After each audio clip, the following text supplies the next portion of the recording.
ai phỏ bao dương khăn hướng ní cứ chỉ cái cha kê tì còn vận tái oi tầm miên ôn chụt chụt na phở quạt oi thưa hướng ấy môi hai á đơn tờ quạt ban khuôn phèn ôn tình on đang ngay Apa cái nào nó cũng đặt nâng chân mo nhưng mặt vô lên nè. vậy tới hướng ní vì hiện hộ chật tịch tịch đài đó ngay chân ôn na còn mà dụ đồng bảy năm hà mơ hai môn thằng châu sai hướng bao dương admin xung cọp và pôn admin nó khăn hướng ní à hơi sơn nó miên ta đảo mấy áp phèo và hơi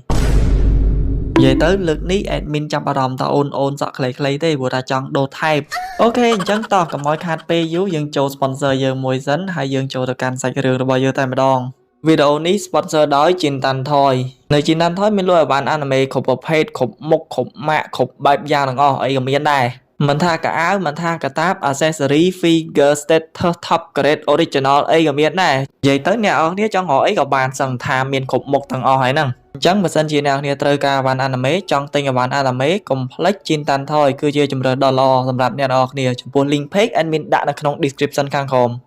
đang rơi nằm buông lái với các bạn khơi bày xài mà các bạn chôm một vòng plan phù muôi để mình so tụng được mình xài mình nè mở tới của anh đặt Clementine sau pe cho mỗi khi năng đái comment phò mình nè tiết bạn bật bong sợi gì thì lại là bọc lốt đời xa tại phụ bày xài năng đuổi cái này chấm phút mua là hai để chơi tầm miền bày xài mà ốc lục tì cầu năng vì mình copy rương solo là bẻ link bao nhiêu một màn tê vậy tới dạ pe chỉ cho anh tu sửa vọt năm hai nơi cái nông bát Japan cứ tay tại cả miền Bắc ca lịch trình nơi chợ phía bày sai để cho bị than mà nốt tới than khom đại chỉ than bày sai năng anh đó hãy đi hỏi đầm bay tục scat cho mồi nông phụ bày sai tầng ngõ nắng rồi tha bị bát ban sang song bát tia oi về đạn đi cầm chặt bày sai bờ dơ nắng nơi nông than bày sai năng tay mà đòn vậy tới bát tia đầm bao bô kế cứ nơi nông than bày sai men có vận tái viên nơi ở ngay bị một vía trình châu rồi viên than mà đưa năng than bày sai năng tì ta hiên xong ngay bị nắng miên pa nhà ha máu rột mịch tàu ăn trắng rột tha bị ba cái trẻ đai chấm phu tham một pô bị xe để về đạn đi cầm chặt bị sai cái bỏ dương tàng ở tại tuột bán cứ miên bật phục một bị play pe để đo nó không than bị sai năng ai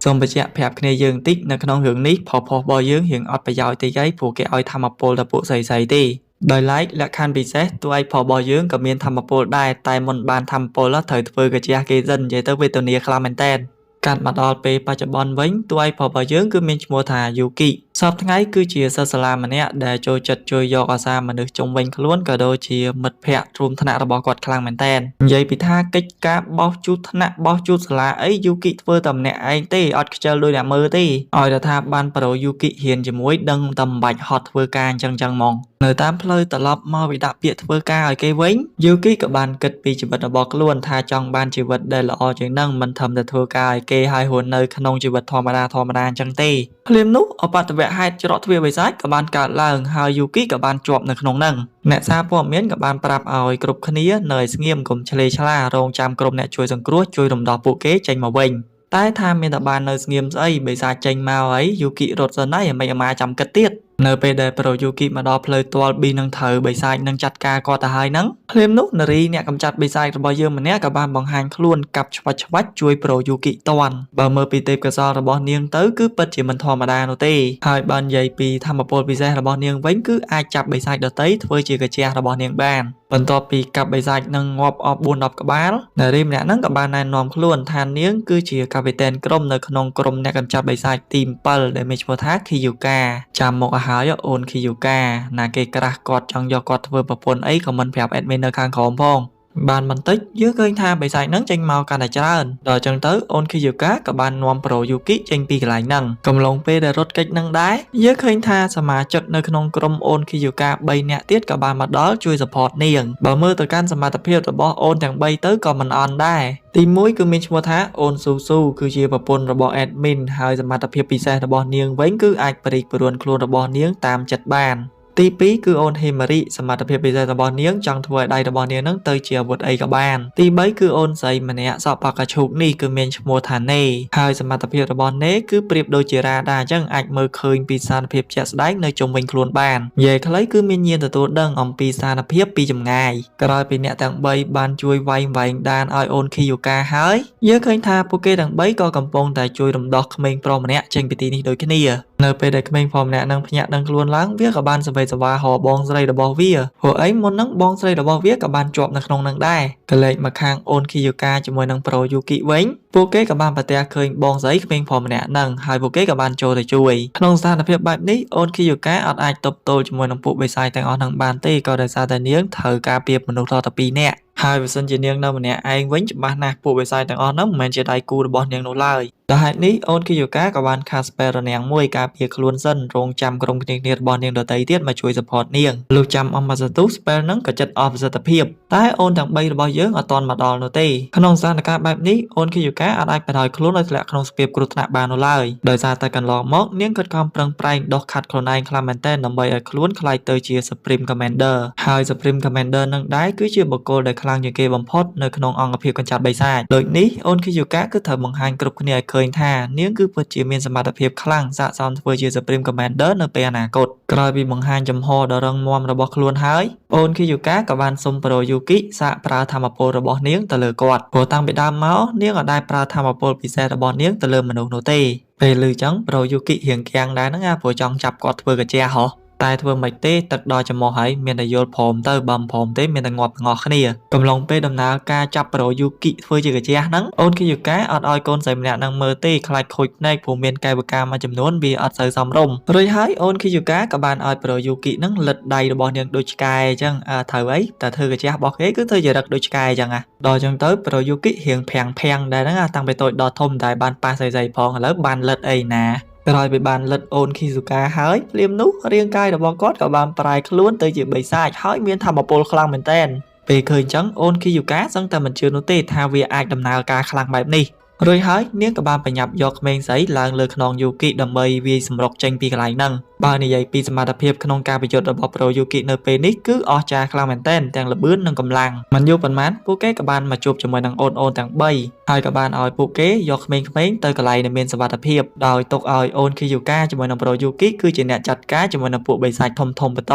យើងឃើញថាសមត្ថភាពរបស់អ្នកទាំងពីររួមបញ្ចូលគ្នាគឺពិតជាខ្លាំងមែនទែននិយាយទៅបិសាចយក្សមួយពួកគេវាយមិនបានមួយនាទីផងហ្នឹងខ្លាំងមើលខ្លួនឯងនោះក្រោយពីកម្ចាត់បិសាចនឹងហើយអូនគីយូកាក៏បានធ្វើឲ្យប្រូយូគីក្លាយទៅជាធម្មតាវិញរួចហើយអូនគីយូកាក៏បានសុំឲ្យប្រូយូគីនឹងធ្វើជាកាជះរបស់នាងរហូតទៅពីព្រោះថាសមត្ថភាពរបស់គាត់ខ្លាំងខុសពីធម្មតាចុំមិននិយាយអីចឹងចែលេងសើចអីភ្លាមនោះអូនគីយូកាក៏បានចាប់ថើបមាត់ប្រូយូគីភ្លាមតែម្ដងហាមិនទៅជាអញ្ចឹងវិញចែម្ដងចង់យកគេធ្វើកាជះម្ដងចាប់ថើបគេស្រឡាញ់គេអាមិនបេញទៅចែជួយបញ្យល់ឲ្យយល់តិចមើលតាមពិតទៅការថើបនឹងគឺជារង្វាន់នៃសមត្ថភាពរបស់អូនគីយូកាដែលត្រូវផ្ដល់ឲ្យប្រូយូគីជាទូទៅសមត្ថភាពរបស់អូនគីយូកាគឺជាការចាប់គេយកមកធ្វើជាកាជះរបស់ខ្លួនអញ្ចឹងក្នុងនាមជាមេរបស់គេកាលណាតកូនចៅរបស់យើងធ្វើកិច្ចការបានល្អគឺត្រូវតែឲ្យរង្វាន់កូនចៅរបស់យើងហើយមិនចឹងចំពោះមនុស្សរង្វាន់គឺខុសពីពួកបិសាចរាល់ដងជាមួយនឹងពួកបិសាចគីយូកាគ្រាន់តែឲ្យសាច់មកដុំស៊ីចឹងទៅគឺវារួចរាល់ហើយតែសម្រាប់ប្រូយូគីវិញអត់អញ្ចឹងនោះទេរាងកាយរបស់នាងគឺត្រូវតែផ្ដល់ការថើបឬក៏អីក៏បានដែរលើសពីហ្នឹងតាមតម្លៃដែលប្រូយូគីបានបំពេញកិច្ចការឲ្យនាងរួចរាល់អញ្ចឹងមានន័យថាកាលណាប្រូយូគីកាន់តែច្រើនហើយប្រូយូគីអាចសម្រេចកិច្ចការនឹងបាននោះប្រកាសជាណែអាចនឹងមានរូបភាពលើសពីការថើបហ្នឹងក៏ថាបានអើយពុកមិនហ៊ានសម័យទេកូនចំពោះបញ្ហានេះអូនគីយូកាក៏មិនសូវចង់ធ្វើអញ្ចឹងជាមួយនឹងប្រូយូគីប្រហែលដែរគុំតានាងមានក្តីសម័យចង់ខ្លាយទៅជា Supreme Commander ឯនេះគុំអីក៏នាងមិនសុំវល់ប្រូយូគីហើយសុកចិត្តលះបង់ខ្លួនប្រាណឲ្យប្រូយូគីអញ្ចឹងដែរអាហ្នឹងធម្មតាហើយអាហ្នឹងអញ្ចឹងហីតែយើងចង់ខ្លាំងគឺត្រូវតែលះបង់អាអីហ្នឹងខ្លះហីបន្ទាប់ពីបានផ្ដល់រង្វាន់ជាទីគាប់ចិត្តក៏ដូចជាទទួលបានស្នាមថើបដំបូងពីអូនគីយូកាហើយប្រូយូគីនៅរៀងមានភាពស្ទាក់ស្ទើរបន្តិចតួចដែរអត់ទាន់ចង់ខ្លាយទៅជាកាជះរបស់អូនគីយូកាដាច់ថ្លៃនៅឡើយទេហើយមូលហេតុហ្នឹងគឺដោយសារតែគាត់តាំងពីដើមមកអត់សូវមានអាដងខាងប្រើកម្លាំងវាយដំកាប់ចាក់នឹងប្រហែលទេហើយអ្វីដែលគាត់គិតថាខ្លួនអាចធ្វើបានល្អគឺវាគឺជាការធ្វើកិច្ចការងារផ្ទះកញ្ចប់បន្តិចតួចនឹងឯងបន្ទាប់ពីគាត់បានបាត់បង់បងស្រីជាទីស្រឡាញ់របស់គាត់ទៅអូប្រូយូគីឯងចេះតែប៉ុណ្្នឹងគ្រប់ទឹកឯងកំពុងតែខ្វះអ្នកធ្វើការងារអញ្ចឹងផងនិយាយទៅប្រូយូគីឯង មានដងសំតែធ្វើជាកាជះគេមែនហ្នឹងចេះតែធ្វើបាបគ្នាអ្នកតាមពិតគ្នាមានដងចូលចិត្តជួយគេដែរហ្នឹងណាមួយប្រូយូគីគិតថាបើសិនបើជាគាត់នៅជាមួយនឹងអូនឃីយូកាគាត់អត់មានអីខាតផងហ្នឹងនៅពេលដែលគាត់ពេញកិច្ចការងារបានល្អគាត់នឹងទទួលបានការថើបឬក៏អីផ្សេងក្រៅពីនឹងទៀតអញ្ចឹងទៅជាពិសេសគាត់គឺមានឱកាសសម្រាប់បិសាចសងសឹកឲ្យបងស្រីរបស់គាត់ថែមទៀតដូចនេះប្រូយូគីចាប់ផ្ដើមរកឃើញជីវិតថ្មីរបស់គាត់ហើយដោយគាត់គឺចង់ក្លាយទៅជាហេរ៉ូក្នុងច្រកទ្វារបិសាចនេះអញ្ចឹងមានន័យថាប្រូយូគីយល់ព្រមធ្វើកាជះដាច់ថ្លៃរបស់គេហើយបន្ទាប់មកអូនឃីយូកាក៏បាននាំប្រូយូគីទៅកាន់ប្រទេសទីស្នាក់ការរបស់ពួកគេយើងឃើញថាអគារនៅកន្លែងហ្នឹងគេសាងសង់ឡើងដូចទៅនឹងរូបរាងទស្សនៈបុរាណជំនាន់មុនអញ្ចឹងដោយវាហុំព័ទ្ធទៅដោយរនាំងការពារដ៏រឹងមាំដែលបង្កើតឡើងដោយក្រុមអ្នកវិទ្យាសាស្ត្ររបស់អង្គភាពកញ្ចប់បិសាចអញ្ចឹងវាមានសុវត្ថិភាពខ្លាំងមែនទែនអត់មានបិសាចណាចូលមកកាន់បរិវេណអគារនឹងបាននោះឡើយនៅពេលដែលចូលទៅដល់ខាងក្នុងប្រូយូគីគិតថាប្រហែលជាគាត់បានធ្វើជាសមាជិកនៅក្នុងក្រុមរបស់អូនឃីយូកាដែរអីចឹងណាមានឯកសណ្ឋានអីត្រឹមត្រូវដោយអូនរបស់យើងដែរចឹងទៅតែមានណាអូនឃីយូកាក៏បានឲ្យប្រូយូគីនឹងធ្វើជាអ្នកបម្រើរបស់ពួកគេគ្រាន់តែគេនិយាយថាគេបកកែធ្វើកិច្ចការងារទៀតសោះឥឡូវមកឲ្យគេធ្វើអ្នកបម្រើអីណាគេមកនេះដើម្បីកម្ចាត់បិសាចសោះហ្នឹងតាមពិតទៅបើតាមច្បាប់គឺគេអត់អនុញ្ញាតឲ្យផលចូលរួមក្រុមសមាជិកអ្នកកម្ចាត់បិសាចនោះទេដោយឡែកប្រូយូគីគឺជាលក្ខខណ្ឌពិសេសដែលសារតែគាត់នឹងគឺជាកាជះរបស់អូនឃីយូកាអញ្ចឹងអូនឃីយូកាគឺត្រូវការគាត់នៅពេលដែលមានបេសកកម្មប្រយុទ្ធគ្នាជាមួយនឹងបិសាចតែប៉ុណ្ណោះហើយសល់ពេលតនេប្រហែលទៀតគឺឲ្យប្រូយូគីនឹងធ្វើការងារផ្ទះបម្រើពួកគេហ្នឹងឯងដល់អញ្ចឹងទៅអូនហ៊ីម៉ារីអូនស៊ូស៊ូអូនណេអីហ្នឹងក៏បានប្រើប្រូយូគីម្ចាស់ដៃទៅដោយអាគ្នាទៅមកសោះលេងប្រើយកហ្មងលេងតឲ្យគ្នាបោកកៅអៅផងយកសម្រាប់បោះចោលផងបោកកៅអៅផងចេះតែមានដែរចង់និយាយថាកាចៅប្រូយូគីនឹងធ្វើកាជះគេមែនតែថាវាមិនមែនជាបញ្ហាទេក៏ដោយសារតែមានអូនេនឹងគឺជាអ្នកណែនាំកិច្ចការទាំងអស់ហ្នឹងតពេលប្រូយូគីសួរអាយុអូនេនឹងទៅម៉ែអើយទៅអាយុ11ឆ្នាំឥឡូវមកបជាឯងដែរបាត់ងាប់ហើយជីវិតមួយនេះមិនដឹងថាកម្មពៀឬក៏សំណាងនេះតែអត់មានគិតថាគឺជាសំណាងពីព្រោះថាតិចទៀតហ្នឹងតួឯកប្រុសរបស់យើងហ្នឹងបានខ្លួនអូនទាំងអស់ហ្នឹងហើយលើកលែងតែអូនេមួយចេញនៅថ្ងៃបន្ទាប់ប្រូយូគីក៏បានសម្អាតទីធ្លានៅកន្លែងដុំស្នាក់នៅនឹងឡើងភ្លឺចង្ចៃចង្ចាំងតែម្ដងក៏ពុទ្ធតែគិតថានឹងទទួលបានរង្វាន់អីពីអូនឃីយូកាហ្នឹងភ្លាមនោះក៏សតតែមានបិសាចមួយក្បាលផុសចេញមកក៏ប៉ុន្តែវាមិនអាចធ្វើអីប្រូយូគីបាននោះទេនៅពេលហ្នឹងដែរអូនេក៏បានមកដល់បញ្យល់ប្រាប់ថាជារឿយៗនៅកន្លែងដុំស្នាក់នៅរបស់ពួកគេគឺតែងតែមានបិសាចបង្ហាញខ្លួនមកមួយអញ្ចឹងឯងដោយវាគឺខុសប្លែកពីដុំស្នាក់នៅរបស់ក្រុមអ្នកកម្ចាត់បិសាចដទៃទៀតដែលនៅឆ្ងាយពីតំបន់បិសាចជាទូទៅទីស្នាក់ការអ្នកកម្ចាត់បិសាចគេបែងចែកទៅជា9ក្រុមនៅតំបន់ផ្សេងពីគ្នាដំបូងគេមានដល់10ក្រុមមកក៏ប៉ុន្តែក្រុមលេខ4ហ្នឹងវានៅតំបន់គ្រោះថ្នាក់ពេកអញ្ចឹងគេដកវាចោលហើយបើទោះបីជាមានបិសាចចេះតែមកយាយីញ៉ៃញ៉ៃដមរបស់ពួកគេក៏ដោយក៏វាមិនមែនជាបញ្ហាដែរព្រោះអីអរញ្ញានឹងវាតាន់ណាស់អ្នកវិទ្យាសាស្ត្របានផលិតវាឡើងដោយប្រើធម្មពលផ្លែប៉េះដែលគេយកចេញពីកន្លែងហ្នឹងកំពុងតែនិយាយគ្នាសុកអូនហ៊ីម៉ារីក៏បានមកដល់បាញ់សម្លាប់អាបៃសាចហ្នឹងប្រឆិតក្បាលប្រូយូគីតែម្ដងយ៉ាប់មកវៃចាយហ៊ីម៉ារីនេះមុនបាញ់អីមិនព្រមប្រាប់គ្នាអោនសិននេះគ្នាភ័យយ៉ាងងាប់បើយើងមើលអាកប្បកិរិយារបស់អូនហ៊ីម៉ារីទៅដូចជាមិនសូវចូលចិត្តប្រូយូគីបើយើងសោះនិយាយទៅនាងអត់ចូលចិត្តគាត់តាំងពីដើមមកតាំងពីចូលមកដំបូងតាមមនុស្សអត់ចូលចិត្តយើងហើយធ្វើអីក៏មិនត្រូវចិត្តគេដែរធំទៅបន្ទាប់ពីអូនហ៊ីម៉ារីហៅរឿងប្រូយូគីអស់ចិត្តអស់ចង់ហើយក៏ដល់ពេលពួកគេញ៉ាំអាហារពេលល្ងាចតែមុននឹងទៅប្រូយូគីមានអារម្មណ៍ថាដូចជាមានណាគេទេតាមខ្លំមើលគាត់ពីក្រោយក៏ប៉ុន្តែគាត់អត់ខ្វល់នោះទេកំឡុងពេលញ៉ាំបាយហ្នឹងអូនទាំងអស់គឺពេញចិត្តស្នាដៃធ្វើម្ហូបរបស់ប្រូយូគីគ្រប់គ្នាដោយឡែកអូនហ៊ីម៉ារីអត់អញ្ចឹងនោះទេទោះបីជាឆ្ងាញ់ក៏នាងថាអត់ឆ្ងាញ់ដែរដោយឃើញថាអូនហ៊ីម៉ារីនៅមានមន្ទិលសង្ស័យខ្លាចថាប្រូយូគីនឹងគឺជាមនុស្សមិនល្អអូនឃីយូកាក៏បានធានាក៏ដូចជាអះអាងថាបើសិនជាប្រូយូគីហ៊ានតែប្រើកាត់កិរិយាក៏ដូចជាអតចរិតមិនល្អបៀតបៀនទៅលើអូនគ្រប់គ្នានោះនាងនឹងកម្ចាត់គាត់ដោយផ្ទាល់ដៃតែម្ដងពេលឮចឹងប្រូយូគីបើយើងរៀងភ័យខ្លួនដែរហ្នឹងបន្ទាប់ពីហ្នឹងគាត់ក៏បានឡើងទៅលើចេញមកក្រៅដកដង្ហើមបធូរអារម្មណ៍ចៃដនអីក៏លេចមើលទៅក្រោមឆ្វាច់ម៉ែអើយឡើងក៏ភើអូនហ៊ីម៉ារីដោះអាវងូតទឹកអាហ្នឹងចេះអោនកិច្ចទាន់បើអូនហ៊ីម៉ារីក៏លេចមកឃើញហ្នឹងដឹងតែងាប់ទៀតក៏ប៉ុន្តែប្រូយូគីអត់តន់រួចខ្លួននៃគ្នាយើងក៏ដោយសារតែអូនស៊ូស៊ូនឹងបានលួចថតរូបគាត់ជាប់អស់ហើយមូលហេតុដែលអូនស៊ូស៊ូប្រពន្ធអេដមីនធ្វើអញ្ចឹងគឺដោយសារតែនាងចង់លេងសើចក៏ដូចជាធ្វើបាបញាស់ប្រូយូគីនឹងឯងដោយនាងគឺចង់ឲ្យប្រូយូគីនឹងធ្វើជាអ្នកបម្រើផ្ទាល់ខ្លួនរបស់នាងមកយប់បើមិនអញ្ចឹងទេរូបភាពរបស់គាត់ប្រកាសជាបែកធ្លាយជាមិនខាន លោកពេលនៅក្នុងបន្ទប់អូនស៊ូស៊ូយើងឃើញថាប្រូយូគីបានប្រម៉ែប្រមូលឲ្យវាយអវ៉ាន់មើលទៅគឺអញញ៉ៃខ្លាំងមែនតើរៀបចំទុកដាក់ឲ្យស្អាតឡើងវិញតពេលប្រមូលចុះប្រមូលឡើងក៏ប្រមូលប៉ះចំលីអូរបស់អូនស៊ូស៊ូម៉ែអើយគ្នាយើងនិយាយពីថាគ្នាភ័យចង់ងាប់ប្រលេះសឹងតែមិនចង់តន់ក៏ប៉ុន្តែអូនស៊ូស៊ូអត់ប្រកាន់គាត់រឿងនឹងនោះទេថែមទាំងឲ្យគាត់នឹងប្រមូលគ្រឿងក្នុងអស់ហ្នឹងយកទៅគួរឲ្យអស់ទៅកុំឲ្យយកទៅហិតទៅគឺបានហើយតែមានណានៅពេលដែលប្រូយូគីកាន់ប្រមូលវាទៅអូនស៊ូស៊ូថតក្រឹបជាប់តាក់គេទៀតបដ ாய் អើយមិនដឹងនិយាយថាម៉េចនេះកើតជាកាជះគេវាមិនស្រួលទេគេធ្វើបាបរហូតពេលចូលមកខាងក្រោមវិញប្រូយូគីក៏បានឃើញអូនខីយូកាជាមួយនឹងអូនហ៊ីម៉ារីនឹងកំពុងតែប្រយុទ្ធសមគ្នាបើមើលទៅក្បាច់ប្រើដៃអាចច្រឡំបើមើលទៅក្បាច់ប្រយុទ្ធប្រើដៃរបស់អូនហ៊ីយូកាពិតជាមិនធម្មតានោះទ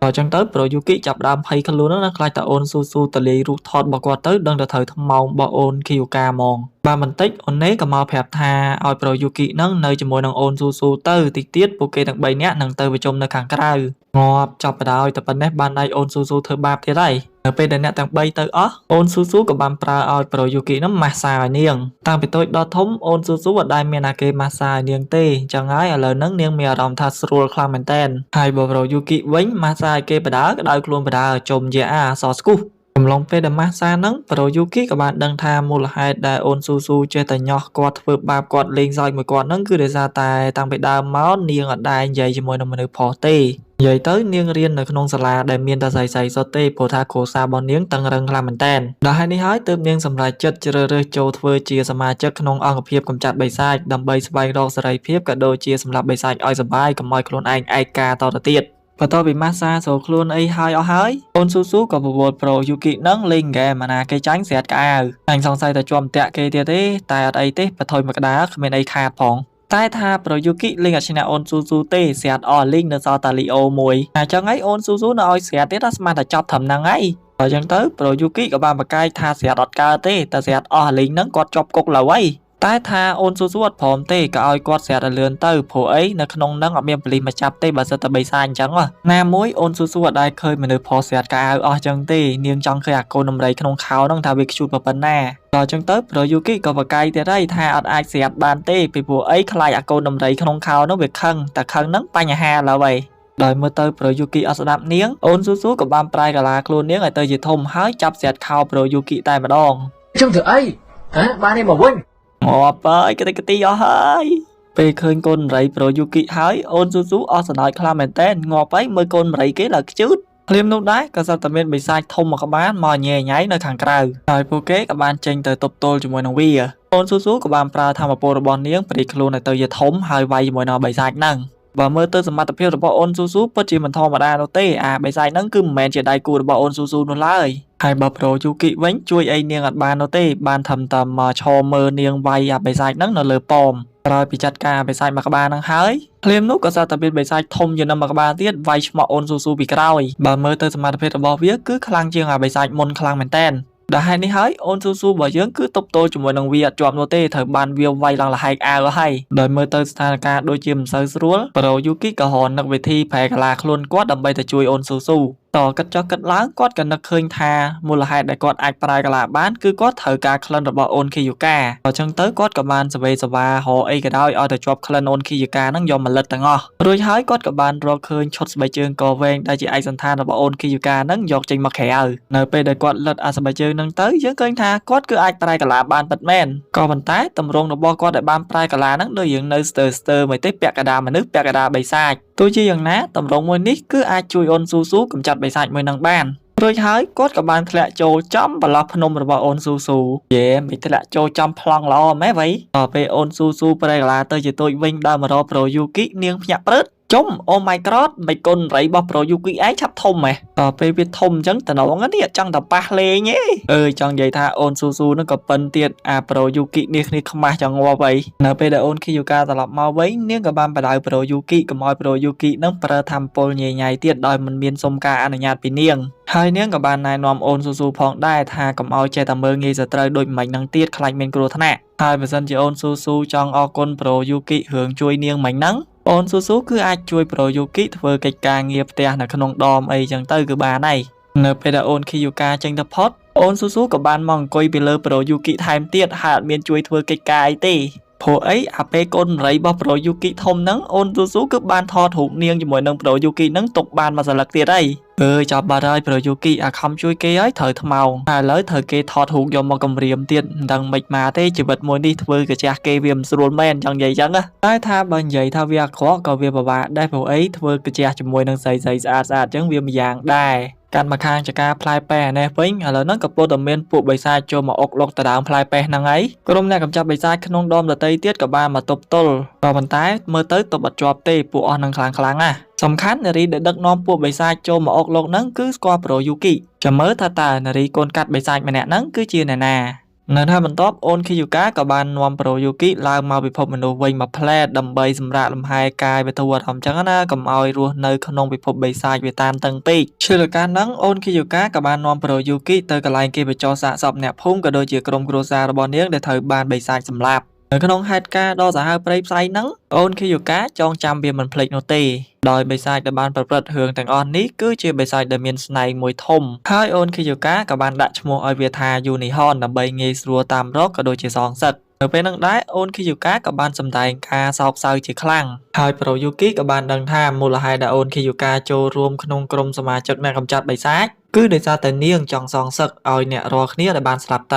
ៅមុននឹងត្រឡប់ទៅដមនៅក្នុងពិភពបិសាចវិញប្រូយូគីក៏បានបបួលអូនខីយូកាទៅញ៉ាំការ៉េមនៅខាងមួយកន្លែងដែលគេកំពុងតែបញ្ចុះតម្លៃបើចូលជាមកដល់នេះហើយដើរលេងបន្តិចទៀតក៏វាមិនអីដែរហើយអូនខីយូកាក៏យល់ព្រមកំឡុងពេលដែលញ៉ាំការ៉េមហ្នឹងប្រូយូគីក៏បានលួងអូនខីយូកាចឹងណាថាមិនមែនតែនាងទេបាត់បង់មនុស្សជាទីស្រឡាញ់គាត់ក៏បានបាត់បង់បងស្រីរបស់ខ្លួនដោយសារតែបិសាចនឹងដូចគ្នារួចគាត់ក៏បានរំលឹកទៅដល់បងស្រីរបស់ខ្លួននៅពេលដែលគាត់បានឃើញស្នាមញញឹមដ៏ស្រស់ស្អាតរបស់អូនខីយូកានិយាយទៅពីអ្នកបងប្អូនគេហ្នឹងគឺស្រឡាញ់គ្នាខ្លាំងមែនតើទោះបីជាមានរឿងអីក៏ដែរបោះបង់គ្នាចោលនោះដែរបានបន្តិចអូនខីយូកាក៏ទទួលបានសញ្ញាអាសន្នពីក្រុមការងារថាមានបិសាចចេញមកអុកលុកទៀតហើយលើកនេះគឺចេញមកច្រើនដូចនេះពួកគេគឺត្រូវតែចេញទៅអន្តរាគមន៍ជាបន្ទាន់ដល់អញ្ចឹងទៅអូនខីយូកាក៏ជិះប្រូយូគីទៅប្រែនតាមផ្លែតដល់ប្រទេសធំបាត់នៅពេលដែលអូនខីយូកាចូលបន្ទប់របស់នាងដើម្បីផ្លាស់ប្ដូរឯកសណ្ឋានហ្នឹងនាងក៏បានហៅប្រូយូគីទៅជាមួយដែរទៅឲ្យអង្វាន់ហើយអង្វាន់លើកហ្នឹងមិនថើបដូចលើកមុនទេ